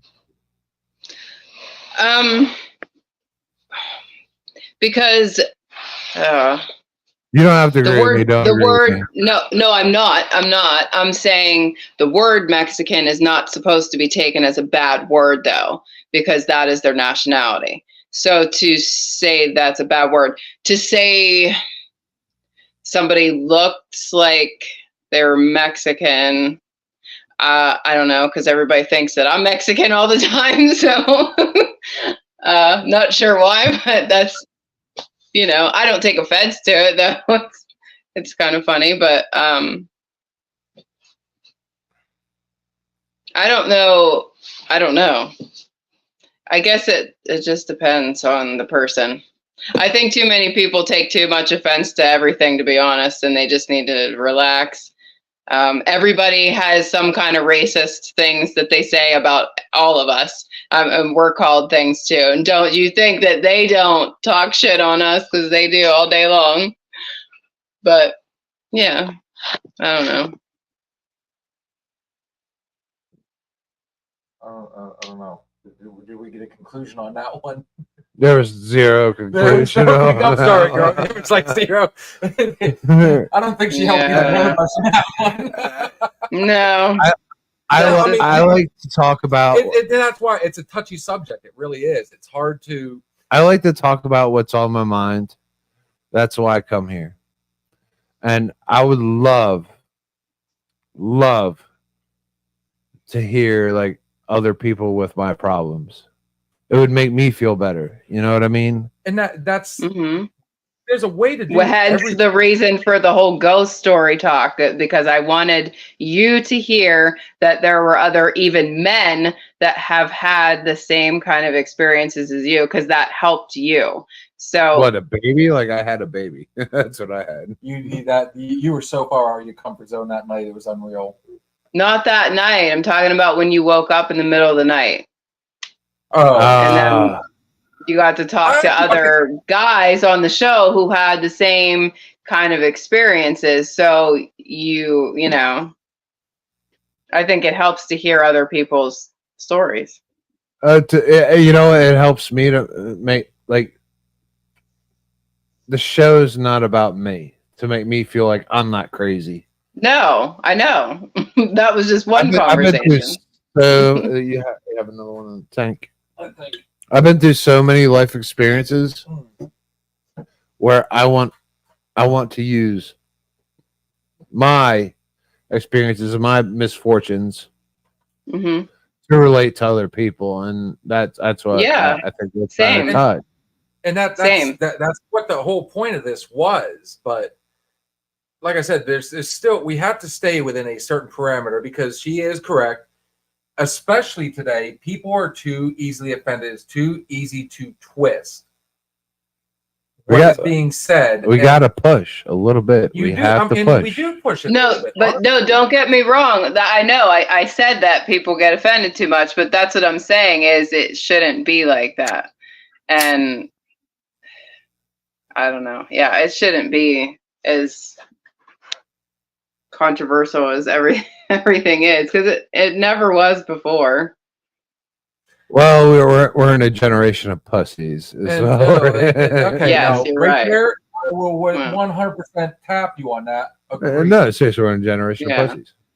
Okay, Mm-hmm. and that's why we're seeing more and more. But on your, since you wanted to bring it up, if you've noticed though, and I can actually show you one of the top things going on right now, these live streamers like what we do, they're trying to, I think people today agree with her as well, where everybody is too easily offended. That's why you start seeing these, these streamers that are doing like the dark humor. Mm-hmm. And honestly, I got to give props to, the guys over in England. There's a group over there that have been and I follow these guys. They are hilarious, but I'm telling you that it must be different over there, because the stuff they say in America, Mm-hmm. you'd be canceled like almost instantly. And I think a lot of them are trying to, I applaud what they're trying to do. Is it a podcast or what? It is. They do podcasts, live streaming. They're all somewhat, they're up and coming comedians. And what they do is they go in, they'll tell dad jokes, but they tell dark dad jokes. Or they'll tell they'll say it flat out that it's dark humor. I mean, some of the stuff they say is, they're doing Bin Laden jokes. They're doing, okay. And they're funny, but I think that's what they're trying to do. I think they're trying to say what you just said, that people are too serious today. Mm-hmm. And I don't think, their whole platform is specifically that. It is called dark jokes. And they tell you that ahead of time. So if you don't want to hear it, you can always turn it off. Right. Exactly. What makes us different from that is the fact that we're such an open forum, and we're trying to we don't have one specific platform. Yeah. Like we literally talk about almost anything and everything. But if we stay within just a certain parameter, we can still have fun. We can still be controversial. And him and I actually, I mean, anybody that has watched any of our previous ones, I mean, him and I will bicker. So, I mean, but at the end of the day, you know, whether we agree to disagree, that I think that's what people like to see. They want to see that. And I'm of two minds. I don't want to pander to people because, oh, you want to see controversy, you know, that makes you happy, you know. But then we're also trying to spread, you know, put out there that, you know, the message of like happiness, joy, you know, that positivity. Mm-hmm. Christmas. Yeah. Christmas morning. Fucking Christmas. You know, and Right. I think what we've done so far has been strong enough that, like, I mean, you know, we mentioned it without really mentioning it. There's a reason why we're not on another, you know, network, and that's fine. But that same network has, you know, we've got the support of all those guys because they're like us. They want to see people win. They want to see people move on. I don't, you know, if it happens, if it comes up, fine. But I'm not going to intentionally try and shock and awe just for the shock factor because it takes away from it when you're intentionally trying to do it. Yeah. Everything needs to happen organically. And I think there's a way. Yeah, there's always a way to do it. And just in something simple like that, we kept it civil in conversation, and already we were kind of back and forth. Like, dude, you know, you say it this, I'm saying this. We have our opinions, and at the end of the day, we're having an adult beverage. And you are. I left my wine in his. You sure I didn't drink all the wine last night? Nah, there's some wine in the fridge, man. Yeah. All right. No, yeah. Okay.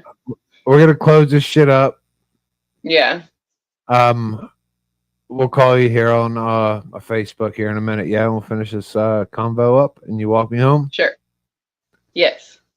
All right, thanks for coming out. Sure. Last word, dude. We didn't do it. Oh my God. Well, we went another whole half hour.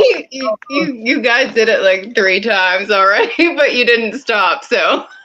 Closure. I have water. So you know what? All right, this is my plan. Wednesday, we're gonna go ahead and we're gonna work on G Burke. Oh yeah. We'll have him on here live, and then I'm gonna reach out. I know Gary from a long time ago, and I'm trying to remember. I think it was through a girlfriend of mine, Michelle. But I do know he would never remember me. But I can't. I'll remember eventually how. I just know it was a long time ago. What was he here Wednesday night? Was he jamming by a campfire? No, I didn't know him like as a famous person or anything or whatever the hell he is now. This was before. He's one of those normies. Yeah, this would have been a long time ago. Really long time ago. I'll hit you up here on I'll call you, baby. All right. Okay. All right. On that note, thank you for coming out and supporting again, as always. Always fun. Of course. And last shot of the night. Oh, we did forget one thing. Quick shout out. We never did do it. We jumped right into it, literally. Quick shout out to our boy, Steve's Diesel Shop, LLC. If you got any questions, if you drive a diesel, if you want to drive a diesel, if you want to know about diesel, any diesel question, if you're in the Mercer or surrounding areas, hell, even if you're further out, Steve Diesel Shop. He's on Facebook under the same name, 724-269-0477. We need to get some better stuff and figure this crap out so I don't have to keep showing a dang koozie. Need some swag. All right, we'll talk to you in a little bit, Rob. Thanks for coming out. All right. Okay. Make sure you guys join us.